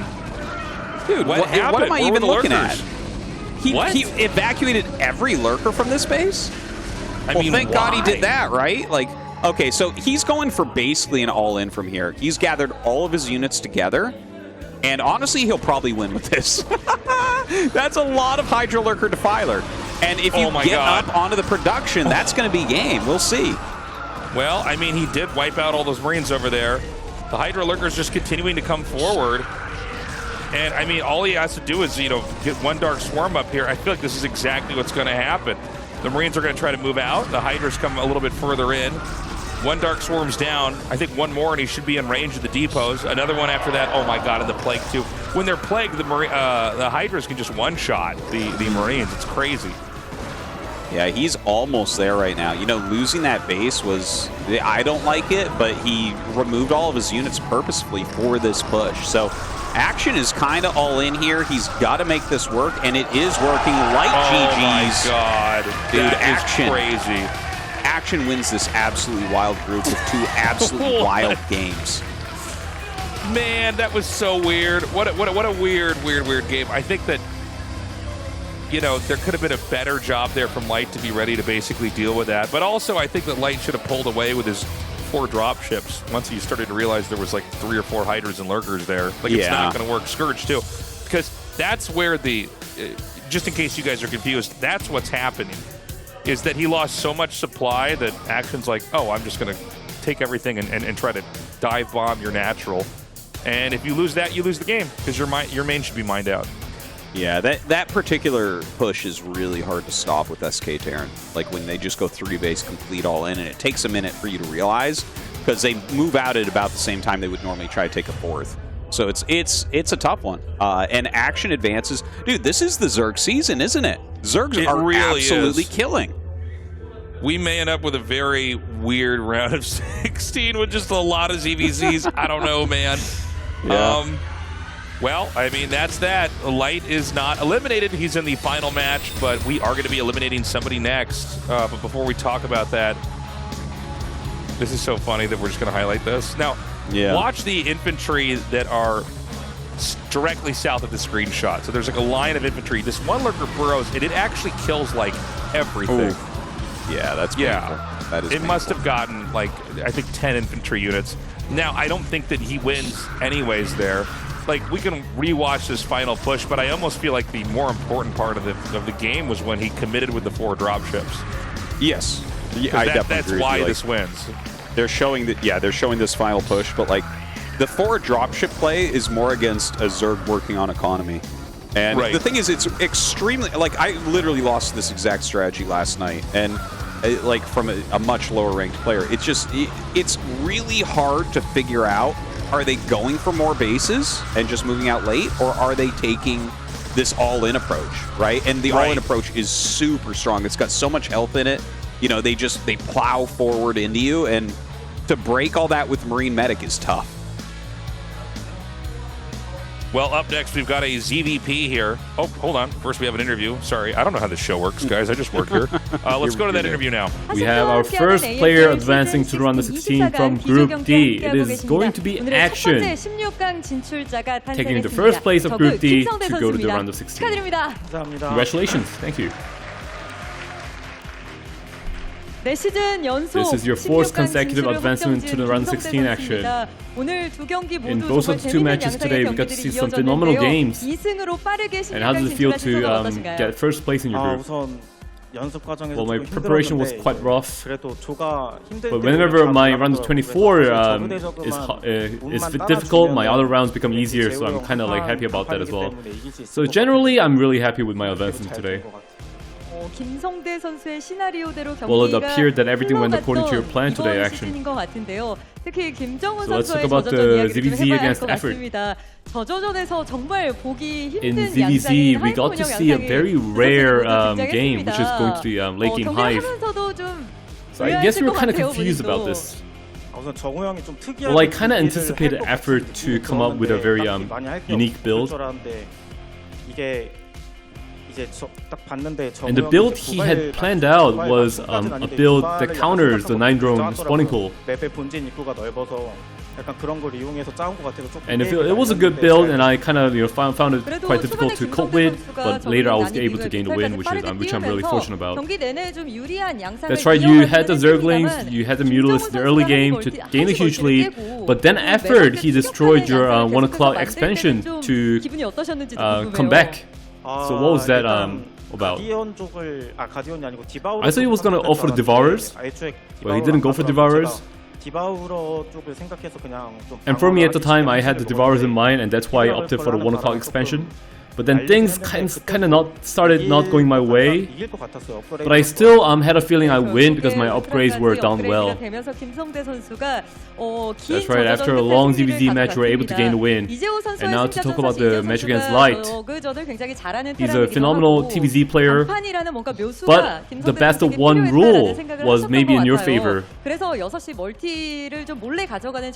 You had the sneaky expansion, which really helped you with your win. So in La Campanella, there are expansions on the inner parts. Even if I take those expansions, as long as the Terran takes the gas at 12 o'clock and positions the siege tanks there, the game becomes even. But if I decide to go to 3-hatch strategy instead, the Terran is forced to scout the 12 o'clock position. And that way I take the 12 o'clock expansion and keep the tanks at bay. And this way I gain a huge lead and I feel like I win the game if I just go in with Hydras and Lurkers. Wow, what a meticulous strategy you've shown today. And maybe keeping the sneaky expansion for a long time was instrumental to your win today. I mean, to all the fans who are rooting for you, I'm sure they're impressed with your performance today and hopeful about your best of 3 series in round 16. I mean, the round of 24 is the hardest one because of the best of one variable. But I will try to make better preparation for my future rounds and try to advance further this season. And anything else you want to say to your friends and your colleagues, your fans? I couldn't practice too much, but I want to give a shout out to my practice partners, Barracks at 815. And also, I'm always thankful to Calm and my friends in Calm University Clan. And any words to your fans? I think the fans were quite worried this time because I had some peripheral issues. And I'm not sure what the reason is, still. But when I came here to the stage, my setting was done well. So I'm pretty happy about that, and I'll try to show better performance in the next round. Well, we look forward to your stellar performance in round 16 action. Thank you. And Action managed to take down Effort and Light to move on as the first place to the round of 16. And that's it for the interview with Action.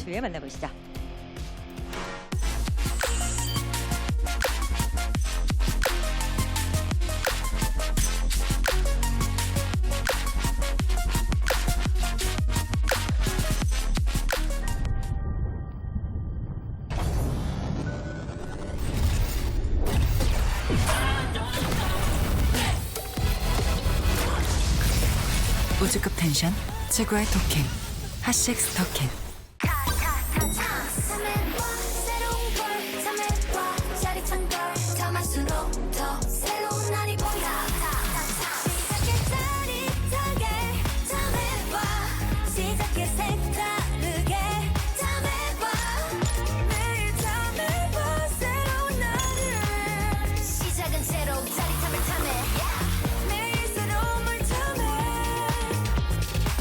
너도 탐세봐 탐세로.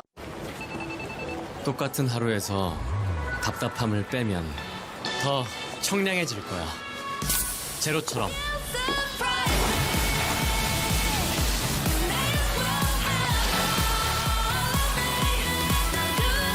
우리 없어도 되는 건 빼고 살자.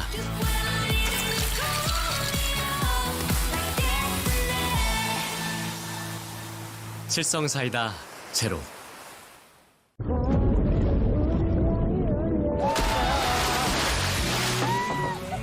여름이 왔다. 마음껏 청량하자. 청량한 순간에 언제나 칠성사이다. 오늘의 게스트는 박상현 캐스터 나오셨습니다. 아프리카 뭐야? 처음 하는데 저 새끼 누구냐? 정보대를 교화시켜야겠다. 재수야, 이렇게는 안 된다고. 형이 그렇게 가르쳤어? 우리가 너무 잘못된 후배들이야. 그냥 나쁜 후배야.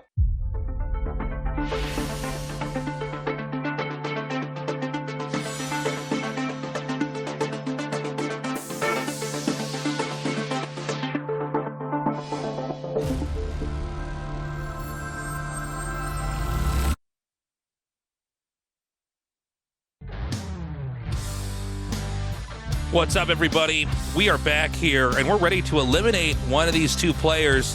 Obviously, Free is the underdog. I think he looked a little shaky at the start of that PvT. That happens even to very, very experienced players. I mean, there's no denying that, like, losing the two Zealots and the Reaver like that is ever part of the plan. How else do I say it? So, I mean, fingers crossed he can play a better game. Effort, I mean, he brought us my favorite ZVZ of all time easily. Yeah. I've just been smitten since casting that game.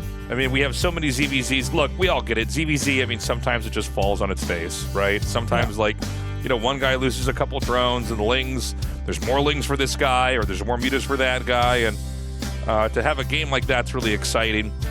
The winner of this is going to go up against Light. I think Effort's in good shape. I don't think the ZVZ is necessarily a game where you can tell how good his PvZ is going to be, so let's see what happens. Again, one of these two players is going to get knocked out of Group D. Let's go. Let's kill one.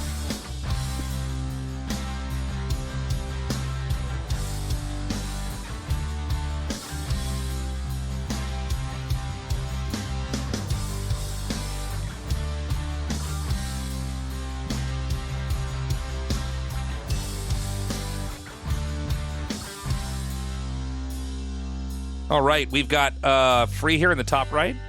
We've got Effort in the bottom left. And let's do it. Let's get a PvZ going and see how these guys are going to perform. I do hope we get some better games from Effort. I think it is. Look, I don't think Free's going to make it today, but I hope he can bring some good games. I would love to have an upset. It does seem like Zergs are running away with this tournament, man. It really does. Like, Zergs are killing it right now. If Effort gets out of this group, dude, it's crazy at that point. It's going to be like half Zergs for the whole tournament. And I think it's still going to hit that number. I believe we're at like 6 Zergs out of, you know, the 16 players total, which obviously we're only halfway through qualifying those players. I mean, Effort could get out of this group too. I mean, it's not the craziest thing.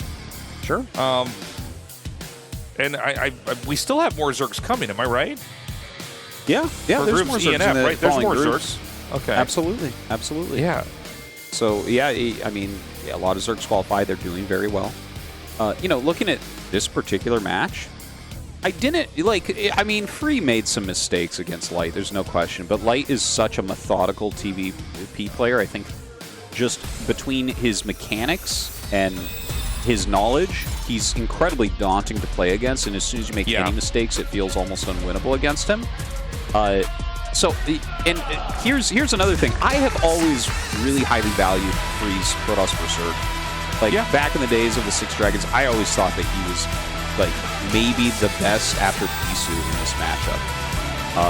Always a fan of the way that he's played it. So, like, you know, I still think he plays a mean PvZ, and I'm giving him, like, a reasonable shot here. Like, I still... like I said before, don't sleep on this guy. Like, he can make an upset and make a round of 16. He's not a round of 8 player, in my opinion, in any regard.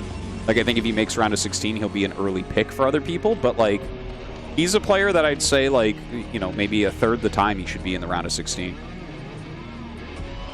Yeah, I think that's all very fair. He is going to see that this is going to be 6 Lings hatching here. He's going to count the number of Lings and then try to figure out what kind of game he needs to be playing here. If it is up to 6, no, it's just 4. 4 is normal. Was it 4? 2 I thought is greedy, those eggs and were 6 actually means pulsating in unison there. Yeah, I had the same impression. So he's going to see that the third base is going to go down here. Protoss is going to get the Nexus up, and then, I mean, we'll see if he cuts corners like Mini, you know, famously did, and Snow does from time to time, or if he just plays more of a orthodox PvZ where the forge comes down. It doesn't look like Effort has any real intentions of creating pressure with more Zerglings. So this could be a game where, like, oh no, hold on, he's actually hatching a couple more here. I was going to say, if you really don't see them do anything, then I think it is okay to make a gas and a core and just, you know, try to play that corner cutting game. Otherwise, you know, it's just going to be Free, you know, doing his best. Okay, I was about to say, like, do I not understand the spacing? Like, does that Zealot have That the looked broadest funny to me shoulders as in the well. whole world? Yeah. But the Lings get in, and he does see that it is a gas. I guess he could have probably assumed that based on nothing being made at the choke as of yet. But will we see Free throw down the Cybernetics core as well? We're about to see what building it's going to be.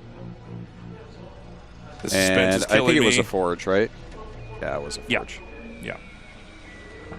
Well, I prefer to see the Forge than for someone to just die suddenly. You know, I hate it when that happens, where it's like you're trying to cut a corner like Mini, and then the Protoss is dead instantly. I'm like, well, that sucks. Like that wasn't entertaining. I've seen enough Hydra busts or Zergling busts. I don't need to see any more of those.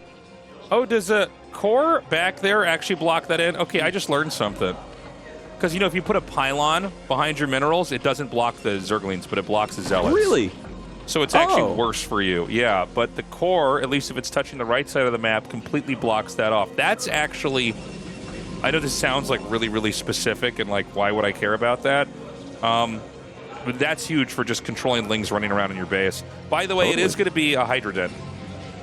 Oh, I actually didn't see that. Okay, so a Hydraless bust most likely on the way here. And the probe is going to be able to get in to scout it. That's a huge scout right there from Free. Huge scout. Yeah. Now, how is Effort going to play this? Sometimes you just like make 3 or 4 Hydras and stop. I mean, you correct me if I'm wrong. Maybe my biases are kicking in, but I really do feel like the Hydra bus is still to this day one of the strongest builds. Like it does not surprise me that when everything's on the line, this is a way to play. If the Protoss doesn't see it, they could just be killed. If they do see it, I mean, there's so many ways to recover from this. Mm-hmm. This is a build that has the power to cheese, but at the same time, you can get right back on your feet. Yeah. Even when it looks like Protoss has countered it very strongly, oftentimes. I mention it when it happens, where the Zerg gets into a big macro game. Like, what? How do you recover that well? Like, how do you have this many drones? Oh, it's crazy. Yeah. It is. It is one of the best kind of cheesy, aggressive builds that there is. Honestly, like, it's used at every level and to just great effect. Like, we see pros die to it all the time. Yeah, it's just really, really good. Now, he's scouted it. He's got the second cannon. This was set up, by the way, to protect the Forge. We should point that out. There's styles where you have the cannons like further back, and you can't be killed, but you also lose the Forge and the gate, which is pretty annoying. The gate, I think they can get no matter what, but the idea is that you just barely hang on. You charge the Hydras with the Zealots, you run back. The Hydras, it's not the hardest thing in the world to place them out of range of the cannons, but it's also not the easiest thing either, if that makes sense. And so it's a bit time consuming on the Zerg side if you can chase them out and make them reposition here.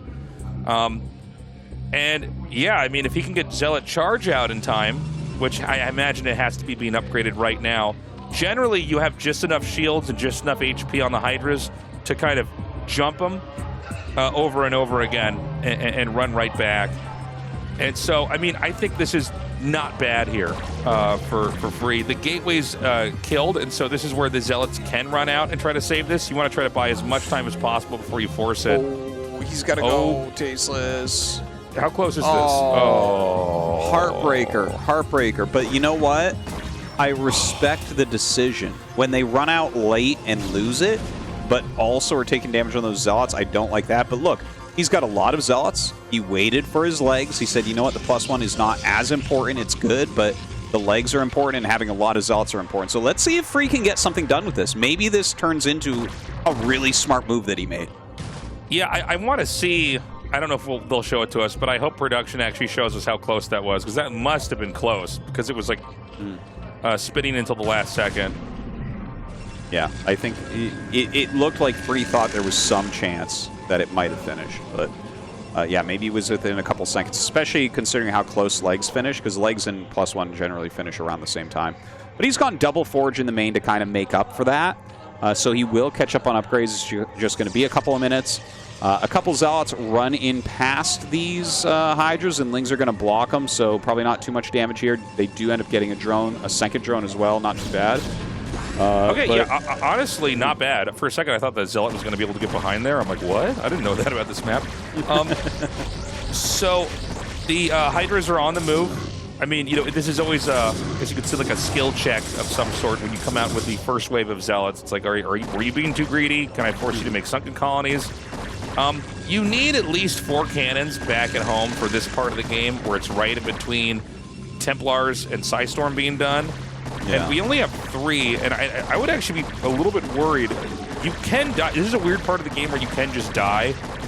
Like, I think a lot of Protosses have to learn this the hard way, where it's like, oh, you just need to have, like, enough cannons that the Hydras don't just kill all your Zealots and then all your cannons, and then you just have Templars to come out and they murder them. And so that's kind of this, the ebb and flow of this part of the mid-game. He made 2 DTs. Look at that. Huh. What is the idea with these 2 DTs? It feels like effort is very well defended everywhere. I mean, 1 DT isn't really anything to even blink at, right? I mean, 1 DT is like, yeah, I mean, you but to get 2 is interesting, and it was 2 before any Templars. Okay, that actually explains why he got more cannons than 4. And then he cancels them. Wow, all right. This is really like some brainy play. Yeah. Yeah, I like this about Free, right? He made the cannons, and then he canceled. I'm not sure what the 2 DTs are going to actually accomplish here, but, you know, like, he's trying to optimize. He's trying to cut corners. He's got a very healthy supply. He's made some very decisive plays, right? Like losing the Forge. He ran out the Zealots. He decided he didn't have enough, and he ran home. Like, I really like it when someone is playing and knows what they want to do. They know what they're doing, and I really get that feeling here from Free. But when I see this many Zealots, I do get nervous because, like, you have to get something done with them. Well, there's no Templars. Yeah.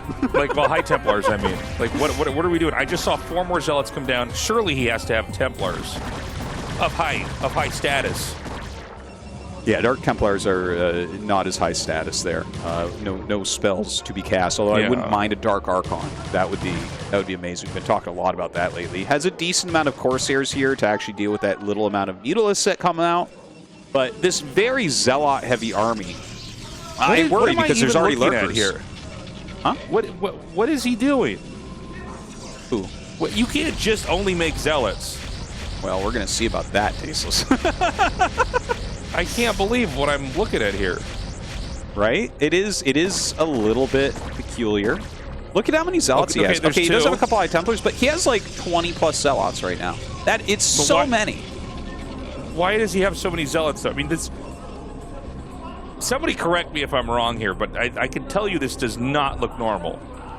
No, it doesn't look normal. Well, sometimes people make this many Zealots, but generally they've spent Zealots on harassment, whereas he's actually retained all of his Zealots, right? He's only lost like 3 Zealots this game.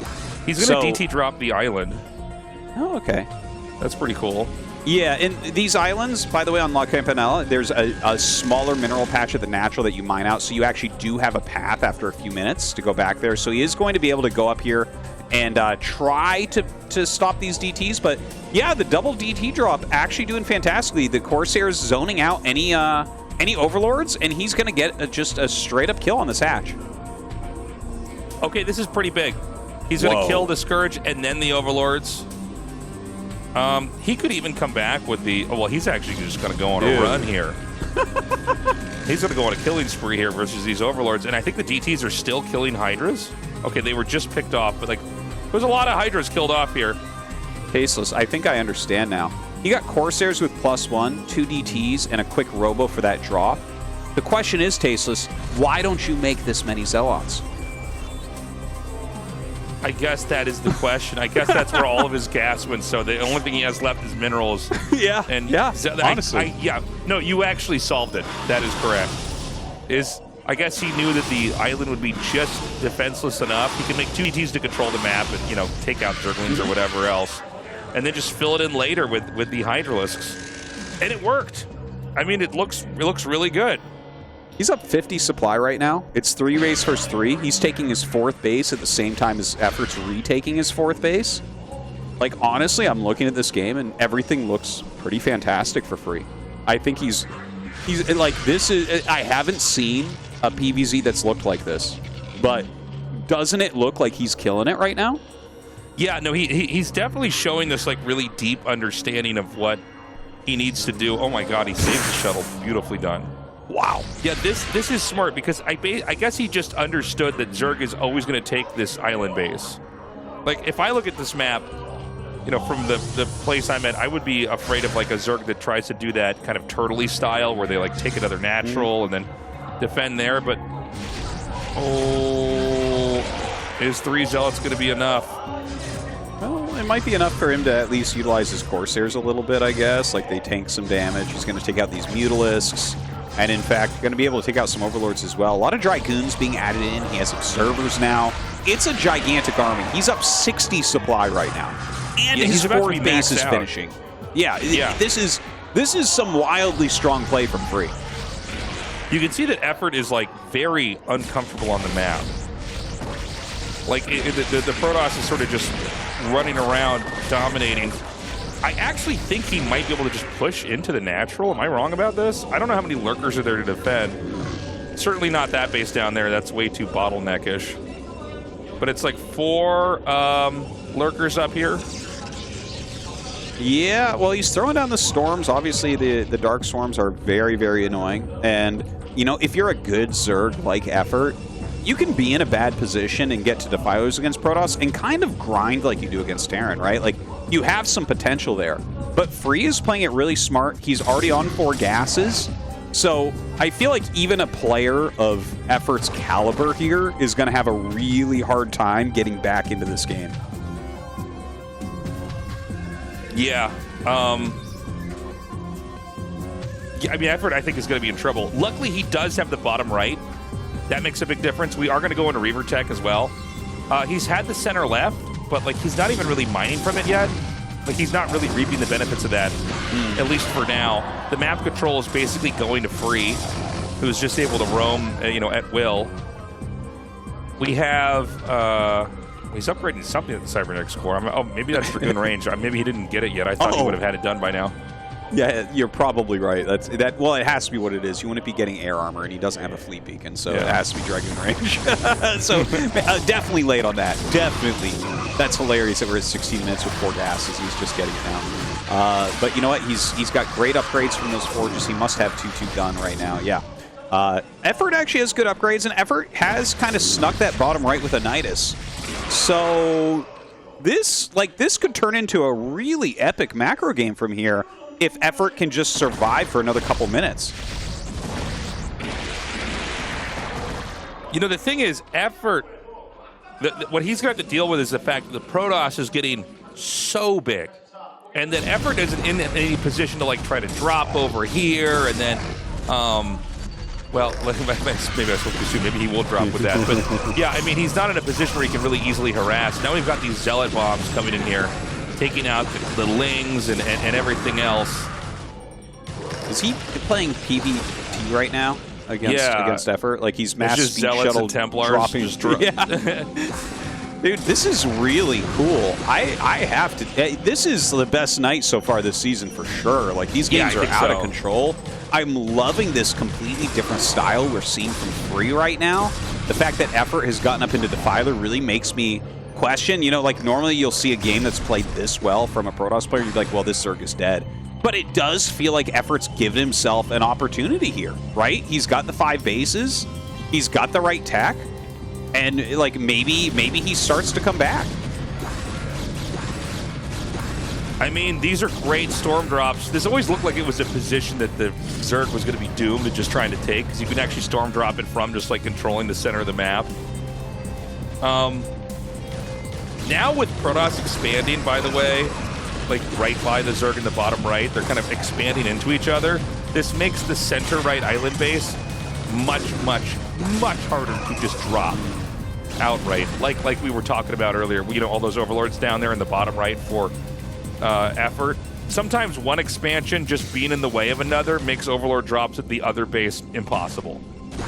I don't think we've had that many Reavers yet, but we're getting to the point where it probably wouldn't hurt to have like 3 Robos total and just start making Reavers. I feel like, and look, I'm kind of digging into like my memory here, but Free didn't seem like a guy who went into Reavers right away, historically, in this matchup. Well, this almost looks like a new and fresh Free in a lot of ways, Yeah. right? Like he's bringing in some pretty novel ideas here. Look at this, he does have the Reavers added in. He does have a couple Robos right now. So getting some huge Scarab shots, and you know what? He's going to clear this base, I think. Oh, he's going to clear this base, Tastosis. I heard Archon Reaver's pretty good against Zerglings. Can you confirm? Yeah, yeah. No, that's one of the more rewarding things is when Zerglings attack into Archon Reaver, and you're like, do I just like not even click on anything? Do I just like kind of like let this? It's like everything just, decide like, what to do on its own.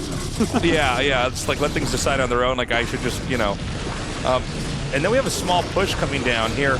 I don't see how Zerg gets any kind of ground.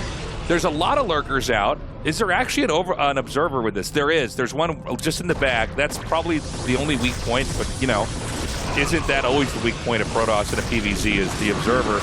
But yeah, the lurkers aren't making any headway. And if he's already made 2 Reavers, what's to say he won't make 2 more Reavers, right? So, and Lurker Hydra just can't really push into Reavers. It's really, really hard to do. And not just that, I love the Dark Archon. I know he's looking for feedbacks here. There it is, Yep, the he feedback actually does onto get that it. Defiler. Yeah, You know what also is done. great with a Dark Archon in a game like this is to actually use Maelstrom on Lurkers when they're standing. Yeah. Like when they're moving, you can just snag a bunch, and you know then you can easily just target that down and kill them. Okay, so let me also say, like the Free is doing so well, and he's got a big bank. If he gets mind control Tasteless, he's my new favorite player. Oh, Artosis. Artosis, if we see mind control, this would be the greatest day ever. I know, right? This would, I mean, I don't know how we could top the ZVZs, like... What would you mind control, though? Like, I guess a Defiler? Get a drone, man, make hatches. A drone Artosis, and yeah, you start to make mutas. And then you beat him in the ZVZ that you already saw earlier on with action. Oh, so he needs ultras is what you're saying. Okay, Yes. gotcha. He's like, I saw that you lose to ultras every game that you play against an effort, and then that's the move. Well, that is a Hydras are lot actually of Archons. Hydras are really good against just Archons. That's like the play. You need to have like just Zealots, and Dragoons are funny with the Protoss army. There's something where like once you have like 10 to 20 Hydras and everything else, it complements the Zealot Archon so much. It's kind of crazy. Look at this, the BT's coming in from behind, really helping to reduce that Hydra count, but he does lose like 8 Archons during that to that smallish group of Hydras. So the supply has fallen off for Free a bit. He was maxed for a while, but he's still making like really high quality units. And I mean, the guy is sitting here on 5 gas. That's not something that we see in this matchup very often. Yeah. Oh no. How quickly is Free going to notice this? Is he going to notice it? All right, because that's a... Oh, my God. Okay, so he needs to start really... Oh, no. Oh, my God. How many more directions can you go before you figure out the right one? This is crazy. He did like a figure 8 in the middle of the map over the lurkers. Oh, my God. Yeah, he was about to utilize the 4th dimension to try to escape there, but there were going to be lurkers there as well. Yeah. But a huge drop here. Again, another like kind of PVT style drop. And he is going to bust up this base really, really nicely. In the meantime, Effort going for a counterattack, throwing the Darkstorm down. This Reaver going to get plagued, and it doesn't seem like it's going to end up living through that. He does kill the hatchery at the center left. I didn't think that drop was actually going to work initially. It was kind of a funny moment. It almost seemed to me like it would have been better to just keep storm dropping it. But, I mean, a kill is a kill, right? And Zerg's going to have to try to reclaim this. Zerg does still have the very bottom right. And keep in mind, 6 o'clock, which is the location we basically ignored. I mean, Zerg is eventually going to grow into that as well. There's a lot of lurkers up here, man. Now, but this is not an easy spot to lurker contain. I feel like Protoss will eventually break free from this. Ooh, that would have been sick if those... Yeah. You can actually pop the eggs with a couple storms. Doesn't quite get them, so Effort getting a little bit lucky there. But the Reavers are being really efficient. Look at this, a plague goes down on those shuttles as he flies over Hydras. Dude, don't tell me there was stuff in there. I think they might have been empty. I don't think there was anything in there. Yeah, that would have been pretty bad. The supply would have gone very low from that. This man does not respect lurkers like he should. Well, maybe all the other Protoss are too afraid of lurkers, Tastosis. Could that be it? No, probably not. Lurkers are pretty good. What am I looking at? Oh my god! What you're looking at is just these two are like butchering each other. These are the crazy. Yeah. This is a street ball right now. Okay, this is a bare knuckle boxing match. Yeah. They call it street ball. I'm like, okay, I don't know what sport that is. Brawl. Oh, they're playing street ball with each other. That's how little we know about sports. We think that game's called street ball. So he's going to push it again. Now this is also a crazy moment because the lurkers aren't done. Yeah, is this really where you want to go? Ooh, a huge There's going to be plague on those so many lurkers here. This doesn't feel like the right move. Well, if he gets the storms off, maybe he can pop the lurkers. Oh man, the dark storm goes down as well. The archons are going to be much less useful here. Yeah, it looks like as this bro occurs, he's going to end up losing a lot. Throws down multiple side storms. The Reavers were coming too. I didn't even realize they were rallied behind. They're so slow. They come at the very end. Reavers. Who needs shuttles, Tastosis? He lost like 6 shuttles a moment ago. He's like, that's fine. The Reavers can walk. I'm like, what? They can walk? Yes, they can walk. If you zoom in on the Reaver picture, it's supposedly it's like that little mustache it has on the front of its face is like a claw that pulls it forward. It's like a little hand. It's not a mustache? It's not a mustache. It's like a little hand that it uses to tug on the ground. The Protoss did not know about wheels. They were so stupid. If you can you imagine You're speaking that's my language now, Tastosis. Imagine like seeing the Terran, you know, with their tank treads and like going, no, we're not doing that. We're gonna get a rake in the front that we drag ourselves across the floor with. Dude, can you imagine that? It's like they capture a siege tank and like the Protoss scientists try to reverse engineer it, but they can't figure it out. Just like, no, the arm pulling is better. Don't worry, it's fine. Yeah. Okay, so he's just, you know, he's continuing to storm drop and hammer away at this. The center left is seized. This is a crazy game, by the way. I have no idea who's going to take this game. Like, really, this... Oh! The thing is, like, this game might not actually even be that close to over. They both have a lot of money that they can still mine. There's still a lot of bases untaken. Like, right now, 6 o'clock is being taken by Effort, and top left is a base that Free's trying to set up right now. So, like, this game can get bigger and bigger and bigger. It does seem like Effort's having an extremely hard time kind of getting anywhere here.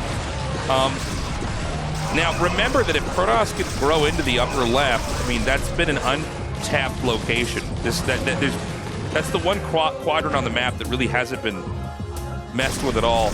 But bottom right, both bases down there, honestly, like, Zerg has barely mined from there because he's barely had any drones. The harass has been so good. Well, yeah, you know, a lot of the mineral patches are disappearing around, right? So the first, like, three of the bases of Free have been mined out. He's had a hard time mining that additional base that's kind of towards the bottom right. Effort's first 3 bases are completely mined out, but good, healthy patches everywhere else. Free, of course, with higher supply, both sides amazing upgrades and pretty much full tech. I don't even know if there's anything else that you want from here. Like, do you... Like, I've seen it occasionally. I've seen, like a Queen later game. Do you like Queens in this matchup at all? Not really. Okay, here's what I like a Queen is maybe you can parasite, like, shuttles and stuff like that. Okay, yeah. I mean, obviously, you can also use, like, if you do get Spawn Broodling, that works on High Templars, not Reavers or Archons, though. Yeah, but that's not... I mean, I feel like if you're Spawn Broodling Templars, like, you get Templars really fast by this phase of the game. Yeah. Like, you're basically buying, like, 1 to 2 storms over and over and over again, sitting them out. Like, it's not... And if you're going to ever camp for that long, if you can let the Protoss kind of match you on bases, then you're probably going to lose. Like, it is a little bit like StarCraft 2 in TVZ, where it's like the Zerg eventually does have to finish you off. The Cracklings are pretty good, by the way. they're pretty strong. Yeah, I know. Those Zerglings. No, watching Protoss build these once the Cracklings get there, it's like, oh boy. Like, one Dark Storm comes down and, like, everything's destroyed so fast. We're basically done with banks at this point, by the way. Neither player is maxed, and the banks are completely gone. So, like, this game has been pretty wild going back and forth there, because we definitely, like, Free had a bank for a little bit. Because I was kind of looking at this, I'm like, oh, should you get plasma upgrades? But honestly, he doesn't really have the money for it. So even though plasma upgrades can help a little bit, you know, well, obviously it's a decent upgrade, but like, you can't even afford it. Like, Free just has to keep making these high quality units, I think. Yeah, well, I mean, when funds are this slow, every interaction's really important. It's not like where, you know, they're both maxed out and the game kind of goes into this kind of weird, okay, he's actually just going to push in. Now, if you look closely, there really isn't actually anything here. There's also not an observer, but like, you know, if he gets an observer over here, can he not just push right into this location? Yeah, it feels like he can, especially with the Reavers, if he just does like a kind of like a sieged push, I guess. Does fly over here. The island. Ooh, that's juicy. Yeah, that's huge. Okay, so that Reaver lives there now. That's its home now. Well, he is going to send some Lings in. Oh, man. That Reaver does so much. Look at it. 10 kills, 11 kills. You got 10 drones with it. And then a bunch of Lings as well. So really well done with that Reaver drop. He's going to do another attack's going to come up here. Ooh. No. Okay, you know, this is a little bit of a staggered attack. The Zerg does have enough to break in, but, like, I guess they just don't quite have Storm. Yeah, that is unfortunate. Free actually really needs to think about securing that base at this point. He's almost down to just one base mining. Obviously, he's got some depleted geysers he's getting some gas off of, but really just that bottom rightish base is pretty much all he has left. Has Effort actually grinded himself into a victory here? I think he has. I think the neglect in the top left to save that base has been an issue. He should have been storm dropping maybe even more aggressively. If you could just get a couple storm drops off, it's so hard to deal with. He actually has energy on that other Templar. So we'll see another storm there. Unfortunately, still a lot of lurkers there, so hard to attack into.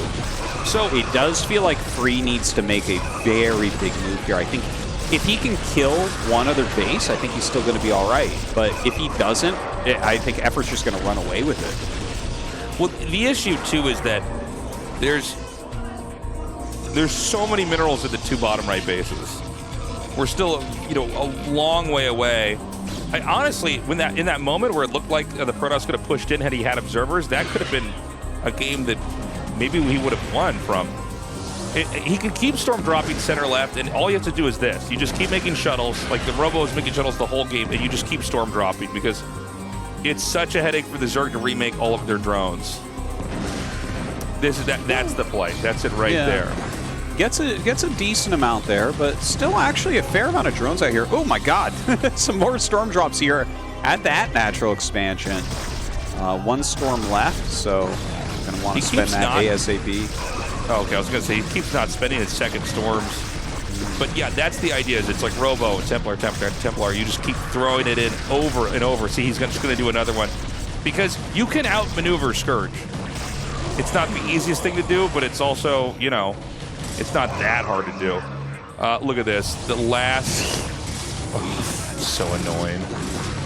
It is becoming comical how many times he is like walking over lurkers without observers. He's having a hard time keeping those up. Oh my god, Scourge trying to get in here. Drops out that Zealot to tank some.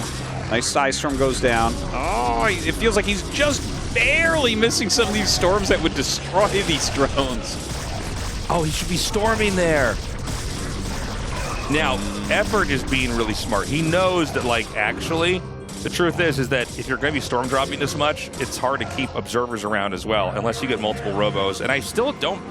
I'm not clear if maybe we saw it earlier and I forgot, but I don't see more than one robo. So there's another robo at that like base at like 1 o'clock or so, like next to me. Oh, okay. There is a second robo there. Well, he needs to get more observers out regardless. Yes, that is for sure. I'd love to see like one of those StarCraft 2 tabs that shows how many units have been lost. I really want to see how many observers and shuttles have been lost, because definitely shuttles were like almost double digits. We must be double digits at this point, and observers probably the same. Probably. So, look, Free has one thing that he has to do, and I feel like he's kind of making the wrong call here. He's putting so much pressure on 6. He needs to actually expand again. Yeah, he's trying to blanket he's this only area. mining from a few patches now, right? Just that one last base. And instead, he's like taking his army and he's trying to like storm down.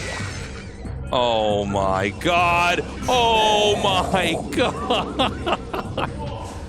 I mean, if he can get in there and bust this natural down, I think he wins. But if he can't, you know, and this is the thing. I mean, Effort seems to just kind of see through what's happening.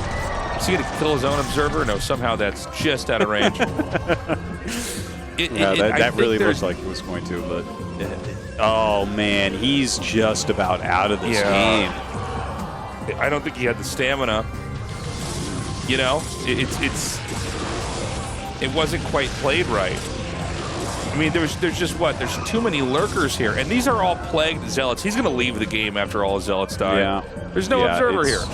Dude, I gotta say, this is unfortunate because I do feel like, as far as the early and mid game goes, we haven't really seen a PvZ that looked like this. And it, like, Free was playing immaculately.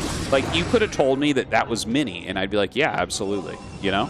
Like, it was such a high quality PvZ, but towards this end game, he's had a hard time finishing Effort off. It just seems like Effort won't die. Yeah, that's gonna be it, I think. GG. Free. He played a great game. He did run out of gas there. He did run out of steam, so to speak. And at the end, he just sort of mined out his base. It seemed like he was almost too taxed trying to push those bases. He didn't have to occupy outside of there. He could have gone up to the upper left and started expanding there.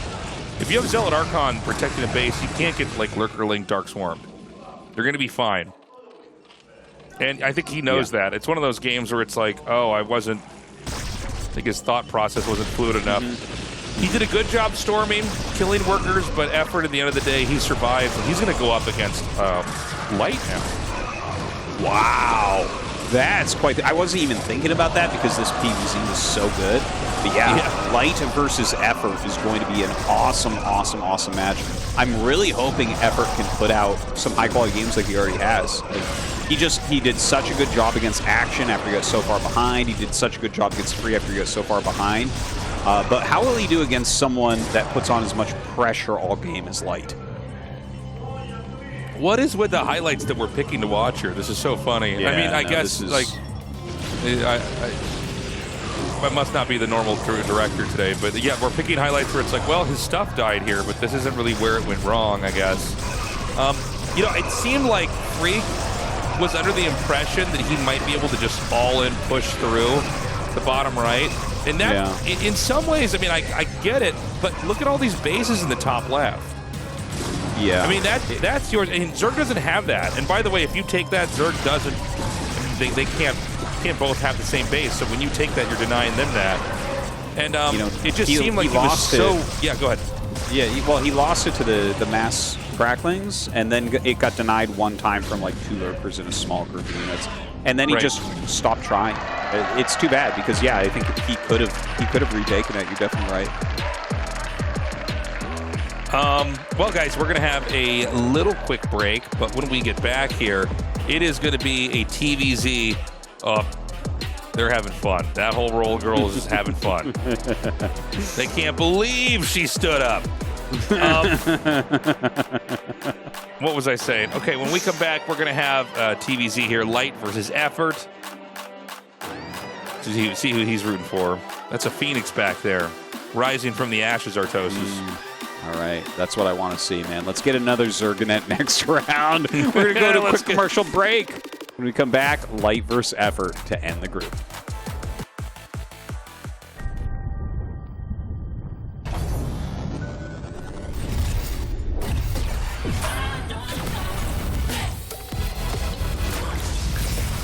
우주급 텐션 최고의 토킹 핫식스 토킹.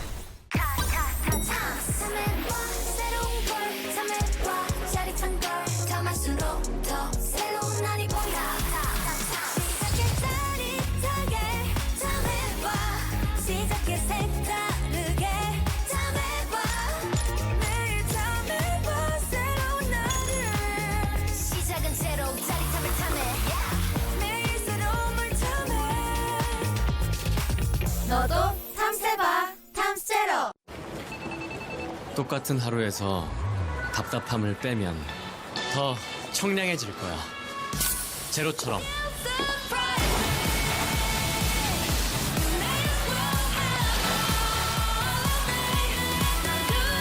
우리 없어도 되는 건 빼고 살자.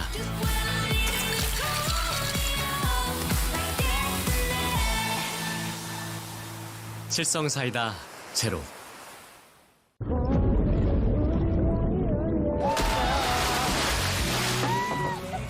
여름이 왔다. 마음껏 청량하자. 청량한 순간에 언제나 칠성 사이다. 오늘의 게스트는 박상현 캐스터 나오셨습니다. 아프리카 뭐야? 청하는데 저 새끼 누구냐? 정보대를 교화시켜야겠다. 재수야, 이렇게는 안 된다고. 형이 그렇게 가르쳤어? 우리가 너무 잘못된 후배들이야. 그냥 나쁜 후배야.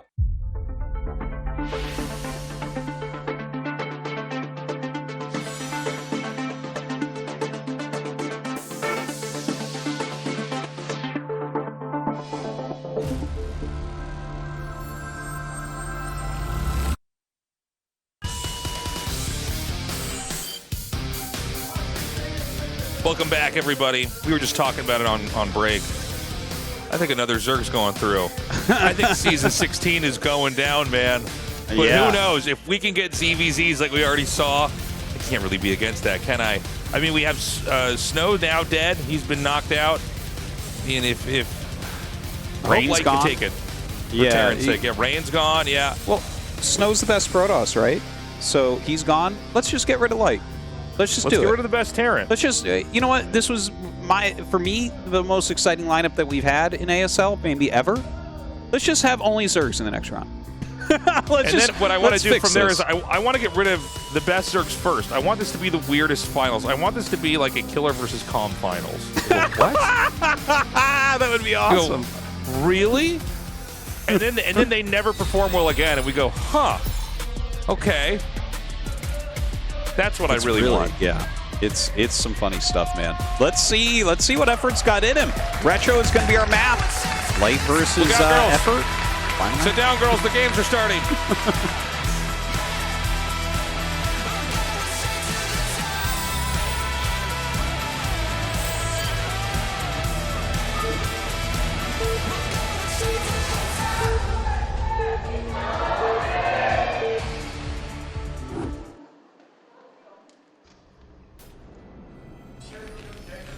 All right, guys. Top left, Light. Bottom right, Effort. Let's go.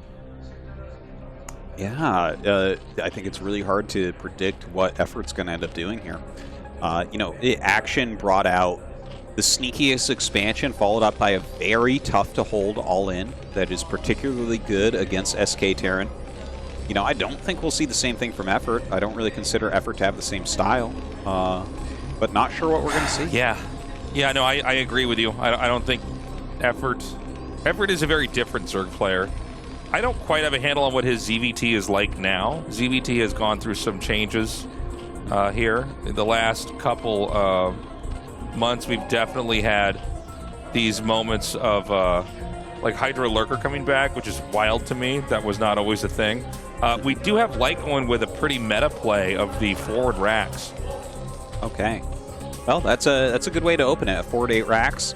Yep. Luckily for Effort, he's cross spawn, so it's a lot easier to minimize damage in these locations. Like if Effort was top right, you know, you're going to get there pretty quickly, and it's going to be pretty easy to pick off a couple drones, which is kind of the minimum you're looking for with this. But as is, this doesn't feel, you know, particularly scary for effort. But honestly, even if the 8 racks doesn't do very much, like, you're not at some great deficit, you know? This isn't like a 6 pool or something.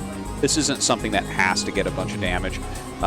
We generally consider you get 2 drones. Okay, we're even to slightly tearing ahead. Anything more than that is gravy. And if your opponent pool first, then you're about even. Here it is a hatchery first. So let's see what Light can get done with it. Yeah, I mean, this is basically a really good way to try to poke in, and do a little bit of damage, and yeah, I mean, if you can get away with more kills, great. If not, there's a way to recover from it very safely. I do wonder how long this is going to be one of the mainline builds, because it's always been around, to be honest, but it's really popular right now. Yeah, honestly, I think it'll be around forever. You know, as Zerg mentioned, that if he was a Terran player, he'd literally do this every single game. And I can't actually find any fault with that either. Like, it stops pool first, and it's not that bad against anything. And like, look at this. This is annoying. It's cross spawn, and he still has to pull a bunch of drones. You know, there's some question marks here. Yeah, and these drones, I mean, they're not getting minerals right now. Drones are very brittle. I mean, Zergs have become so good at controlling these, and even then, oh man, this is a crazy surround. Oh! But what if you don't kill anything? Well, that never happens. He does give 1 drone. But only 1. Only 1. He's going to pull back. And Light's going to turn around as well, as he knows that Lings are likely on the way. And if he can get everything home, that's much better than trying to dive for another. So honestly, looking at this, I think that you can give effort like a slight edge for sure. It's not the end of the world for Light, but like, look at this. He didn't even get his gas early, so like, effort was kind of prepared to deal with something like this anyways. Goes into his 3rd hatch, and that's, you know, kind of a late command center for only killing 1 drone. So, what is your favorite way to follow up with this build? Or do you? I'm sorry. Actually, I should ask you first. Do you use this build at all? Yeah. I think every Terran at this point uses this build. It's a very solid build. You know, the particular one that's popular right now is to expand behind it with a wall. I personally like to follow up with a 2 racks Academy Rush, but against a 3 hatch play like this. Honestly, the way that Light played against Action is probably pretty smart. Like, look, he's getting his engineering bay very, very quickly for that +1. And then the question is just how many barracks do you want as Light? Are you going to go 3 barracks, 4 barracks, or 5 barracks? And honestly, I like his 3 barracks play. Like, that's my favorite right now. It's like kind of middle of the road. You're getting great upgrades, but you have a lot of flexibility to get that tech out. Well, let's see what he's going to go for here. He's got the eBay coming down now. And, I mean, as far as effort's concerned, he's got his 3rd hatch on the way. He was supply blocked by losing that Overlord. There's one other Overlord that's in the center left of the map. He's getting a Hydra Den. So, I was going to mention that, you know, whenever you see the 3rd hatchery made up there, it is also made there to make creep. I mean, you need to produce out of it anyways. It's a hatchery. And sometimes when the Terran gets the scanner at this time in the game, they scan the main and the natural first to look for tech. And so if there's a Hydra Den here, excuse me, I'm a little congested. If there's a Hydraless Den here, I mean, I look at this and this looks like it's a Lurker Ling all-in. Am I correct about that? Well, it could be a macro play or it could be an all-in. It's really hard to identify right now. Like, honestly, I think a macro play here would be very, very strong because it is a +1 build. Anytime you're doing a +1 build, if your opponent happens to open Lurker, suddenly that +1 that you're trying to utilize to punish Mutiling is falling a bit flat. And in fact, if he adds a 4th racks, ooh, that is, and he's going to go 5 racks. Okay, so like, this is the #1 thing you do not want to hit is Light. The #1 thing. If effort just makes Lurkers, like, the thing is, if you try to attack, there's always the chance that you screw it up and Light picks off a bunch of Lurkers and suddenly is ahead with map control. But Oh, and he scans just right. He sees the Hydroden. He might cancel a barracks here. Let's see. I was really surprised he didn't make the Hydroden up and to the left. Yes, I agree. When I It saw just that, I seems was like like, that's it a should be up to weird- the left. Yeah. Yeah, I was going to wait and just see if there was like some weird way that he scans, but he saw it. No, you're And so right. this is the You're play: right. is you move bunkers further out and basically make these like hurdles that the lurkers have to get past. He cancels a racks. He throws down a factory. Light is in great shape this game. Yeah, so, I mean, that scan was super, super clutch. He has his second gas. But still, honestly, like, I don't mind Effort's position here. Because it's not that the factory is late, but all of the prep Light did here, the +1 attack and the additional Raxes, and you can see he did cancel one of the barracks, which is the right move. It doesn't do anything. Like, it doesn't matter that your Marines have +1 right now very much, because whether it's the fortified natural or 2-3 lurkers up the ramp, the Marines are not going to be able to actually pressure anything at this point. You need tech units out. So he's got the base in the bottom left. Lurkers set up there. Kind of cool to see the lurker play, by the way. You don't oftentimes in modern SC2, or SC1, excuse me, you don't oftentimes get to see just like conservative lurker play, like in an ASL. Yeah. But here we are. And I got to say, I like it. Effort kind of marching to his own beat here. Well, this is something that a couple seasons ago, was it last season or the season before, Shine started to really bring back into the metagame. Where it's like, okay, well, if you're going for 3 hatch play, people love to go +1 against that, so you just go lurker and kind of nullify that quick upgrade, and they don't really get map control as quickly or anything like that. So a lot of drones going over here from Effort. He's getting up into his hive. It's like a pretty darn quick hive, and none of the tech is particularly fast from Light. So, I'm looking at this from a macro perspective. There's no question. I like Effort's position more than Light's here. Good snipe on the drone. Yeah, I like this better for Effort. One thing about going for lurkers like this is you really can't play footsies on the map. Like, you can just die to hold position lurker. You can't leave your base until there's a vessel. Other than the areas you've already kind of claimed. Like, we see the little forward position Lights in. But, like, other than that, like, I don't think you can attack out at all. I mean, we've seen people just die outright. Or if you do, and you don't walk over lurkers, okay, great. But, I mean, I don't think anybody's going to try to play the game that way. There is going to be a push coming here. Okay, this is kind of crazy. He scans. Whoa! Big move from Light there. Very, very huge reaction nice. from Effort, though. Yeah. Doesn't lose a single thing. Going to run away with that. But that allows Light to advance his position a lot more. I was just saying he can't move out without detection. Well, he chased away the 3 lurkers there, and now he's going to just slide down through the center. And there weren't any hold position lurkers there now. What are the 2 dots? It looks like a little vampire bite of purple above the Zerg's natural. Above the Zerg's natural? A couple overlords, yeah. Overlords, yeah. For some reason, I like the side. It's like lurkers are burrowed in the water. Taste is just a vampire bit this map, and it has purple blood. That's what it is. Yeah. But look, he's gone for siege tanks here, but the Defiler Mound's already done, so we're going to get consumed pretty quickly, and as long as Effort holds all his positions, like, honestly, if he's just getting carapace upgrades and working towards Ultra here, I think it's a great spot, because, like, okay, we have these 2 tanks. Let's see, maybe he doesn't miss any shots and he just breaks through here. Right now, Effort knows if there's always a chance that the siege tanks miss their shots, so the full damage isn't dealt. Okay, he's got enough lurkers. Yeah, he's not going to get up here. Yeah. Beautifully done here by Effort. He stood his ground. If you notice, what Light does is he stims. He's ready for the moment that the lurker's on bro. He's just going to dart right on up. Yeah. Now, there's one vessel out here, but there's so many lurkers to try to hack and saw your way through. This is really tough, and they're perfectly placed as well. Look at this, a tiny attack coming in. That's not going to do anything. The Defiler gets ready, but doesn't even cast a spell. 3 siege tanks set up. He is going to have to use a Dark Swarm over here. Light is doing a reasonably good job, like, grinding down these lurkers right before Dark Swarm. But now Dark Swarm is out. And now for Light, now here's the very tricky part of this, Tasteless, because he's already got 4 siege tanks. Okay?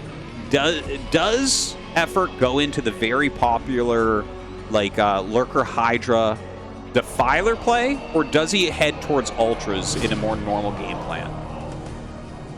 That's a good question. I'm not sure I know. It might be. Okay, that answers it. It's going to be Ultras. And that's exactly what I want to see. Well, I mean, I don't want to see it because I want Light to advance, but, like, this is the right play. Because those siege tanks are extremely helpful against Hydra Lurker Defiler, but against a transition into Ultralisks, they're very weak. They aren't going to do very much as you start to get Ultras out. So, like, I think Effort is honestly playing just an amazing, amazing game. Well, look at this little push down here. Now, the Overlord is over that Lurker by design, but that can only buy you so much time. Is there a Defiler here? I actually don't know that there is. You can see he's forcing. Yeah, well, yeah, he needs one like right now.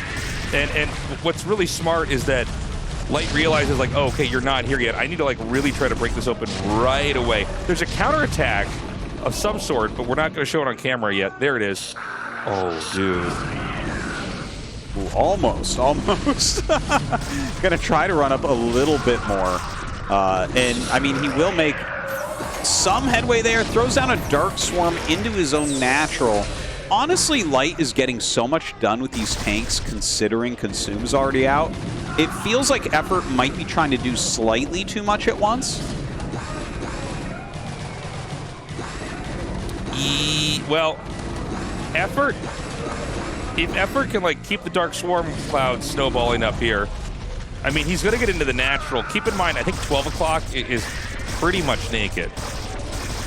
I don't think there's that much defending that. Maybe there's a bunker or something. There's something being built up there. It doesn't look like it's just a command center alone, but... I mean, if he can get one more little space up with the Lurkers and then just hit 12... Okay, so there's, like, a bunker. But we have cracklings out, so, like... You know, you can make pretty quick work of that. Yeah, if Effort could get some units on the map, but Light's roaming army right now is causing some problems, right? Like, he's grinding some units down. You know, he's kind of rotating back and forth, trying to find areas where Effort is weak. But he does sneak a Defiler up here with those lings, so it looks like he will actually shut down the third base for a little bit. Oh, there's one! Never mind. Not quite. But does have enough energy for it there, so we'll see if he throws another one down. You know, I gotta say, like, Light is putting up a fantastic fight, but Effort's catching up in supply. He's gonna have a fourth gas, which means we'll see Ultras pretty soon here as well. Yeah, you know, when Ultras come out, it's no longer this game of, like, oh, can you control your Lurkers and Lings better? When there's Ultras out with Zerglings, you just come in there and topple the Terran. And this is a Terran that's currently on one functional base, because he should be about to mine out. When do you mine out in this matchup in the main? Oh, for the gases? Yeah, and I mean the minerals generally. I know that there's not a perfect number for that, but... Yeah. It's a little bit hard to say. It matters on your, like, SCVs, like how much harassment you had, how many you transferred. Did you take 4 base or 3 base right away? This is a 3 base, so you should mine out a little bit quicker from the main. But yeah, like, definitely that is something he's thinking about. And in fact, I think he's getting ready to take that top right. Maybe that's command center. He floated over there. He does have that base up there. It looks like Lings are already going to head up there to take care of that. You can just see how much damage Zerglings do when they get upgraded like that. It's crazy. Dude, Light is really on the back foot right now. Like, just looking at the minimap can tell you a lot about this matchup. Where you see 4 bases for Zerg and Light is not right in front of everything. That means that he doesn't have full map control. And the scariest thing in the whole world for Terran is Ultralisk Defiler on the map when you don't have full map control. Like, you have to really be leaning on someone as they're getting into the Ultra Defiler tech, right? It's incredibly hard to play against if it just shows up at a base. Well, I mean, Terran seems to have stabilized. Yeah. That's going to land. Map control is still going back to Terran. It seemed like there was a period where maybe Effort could get something done, but it hasn't happened yet. But with the small groups of Lings, I mean, if he gets just a few Dark Swarms here or there, you can make this work, and that's, oh my god, 2 Lings is enough. Meanwhile, okay, this is not enough for the Zerg here. There should be no way that he can break through that. Looks like he is throwing down some good irradiates here still. The vessel's rotating around a whole lot. Has this bunker, not really utilizing it. Both these bases looking to get shut down. Now, Light still has a pretty big army out the map, but this is the type of thing I was talking about before, right? Like, this shows up in a base, and you don't have good counterplay. Like, you kind of have to wait out the Darkstorm if they sit under it. Now, in this case, he's going to be a little bit sloppy about it, so that will get cleaned up. But as Effort continues to do those attacks, Light is going to have a hard time mining. Another big attack comes in here. Can he get a Dark Swarm up in time? He's got that Consume. He just needs it. Oh my God, he's going to do it. And that's huge. A big overextension there from Light. I like the idea. He wanted to try to get right in there, but with 2 Defilers out, there's just no way to get the damage to distribute enough. And now more Ultralisks and Zerglings are hatching here. And you know, this Command Center at 12, I mean, it's like, oh my God. All right, wow. I was going to say, it's like you just can't quite ever keep control of it. And it did seem like with that final wave coming out, Light had finally been broken. There was so much muscle coming out at the very end there for Effort, and he just kind of came through. And dude, this is another Zerg. How many Zergs are now in the round of 16? Is it 7? Or is it 8? It's like I think it's 6 or 7 right now. Artosis, like that. The correct answer was not enough, man. Let's see how many more Zergs we can get into that round of 16. But this is what we wanted, guys. We wanted Snow and Light and Rain to all lose in the round of 24. Finally, we have the ASL that we dreamed of. Yeah, at least we have some parity as far as the best players in the world going out for various races. This is pretty wild though. Light is truly next level, but Effort looked on point. He knew exactly what to do. He got kind of lucky as far as spawns goes against the 8 racks. He blocked it perfectly. He went into the Lurker play, which is a great counter against Engineering Bay. He went into the Ultras late game. Like, everything about the way that he played this was awesome. And Light was just unable to hold on. He never really got any significant damage anywhere. He couldn't utilize his quick upgrades very well. Just, I gotta tell you, like, it well deserved from Effort, but sad to see Light go. Yeah, I mean, a little bit of desperation here from Light, this moment especially. What he wanted to do was, I think, get all the way onto the Nidus. And then you can see he's hitting both Defilers, but it's like the damage is kind of going down the middle. And from there, this is a huge loss. I mean, there's so much being hit. We're going to go to an interview now. Let's see how Effort's feeling. Another Zerg lives on. What does he have to say about it?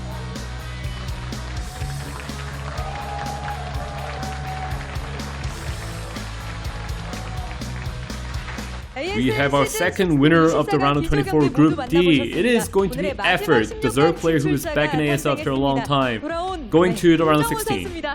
Congratulations. Thank you. After season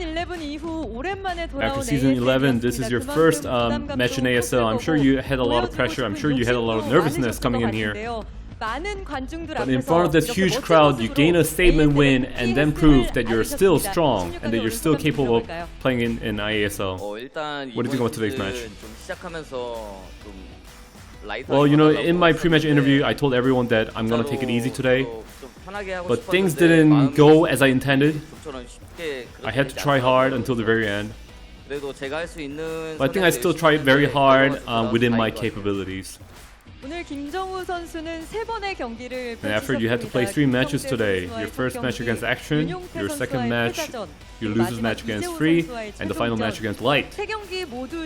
And all the 3 matches were quite difficult for you.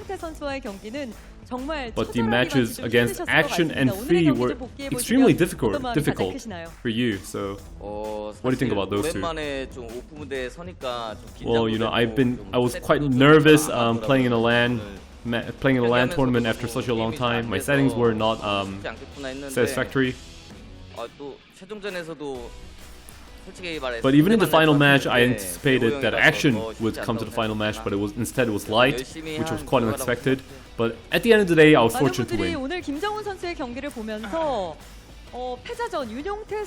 A lot of people were thinking that your comeback win in the match against Free kind of had you all warmed up for the final match against Light. So, did you realize that your hands were warmed up in the final match? Well, compared to the first match and second match, definitely yes. But in the first and the second match, things were not working out the way I had expected. And in the third match, I kind of improvised and played impromptu. So in the match against Action, we got to see a rare Hive build, which we occasionally see in ASL. And it felt like Action had the lead in the early game with the Mutalisk and the Zerglings, but you're able to cut off his expansion in the 1 o'clock position and then try to make a comeback. So can you talk us through that? Well, nothing worked like I had anticipated in the early game against Action. So I did try to make a comeback, but I still had a feeling that I would lose because I suffered a huge worker damage. But you did not give up until the very end. In the match against Free, the situation was not in favor for you. But you did cut off his resources at the 5 o'clock position, and then you were able to slowly gain your lead. I think Free countered my usual playstyle, I can tell, from the games today. I was super close to writing GG against Free, but I didn't give up. And you know, I had a feeling that even if I were to play in the qualifiers next season, there's no guarantee I'll make it to run this 24. So I didn't write GG, and I'm glad I didn't. And you kept emphasizing that you're gonna take it easy this season, but what a phenomenal performance you put out today. And the fans can only root for you this season. The determination you've shown today is remarkable. And I'm sure you want to prove to fans that you're still strong. What's your goal for this season? Well, I don't think I can win ASL this season. And as I said multiple times today, I'm gonna take it easy. Don't put too much expectations on me. And the fans have rejoiced today after your win. So anything you want to say to the fans? Well, first of all, I want to thank my wife who's always taking care of me at home. And also, I want to thank my fans who are all here at the venue supporting me, rooting for me. And also my Calm University clan members, they're here cheering for me. I think I absorbed their energy to win today. And we can only look forward to your stellar performance in the further rounds of ASL. Once again, congratulations on your advancement today. Thank you.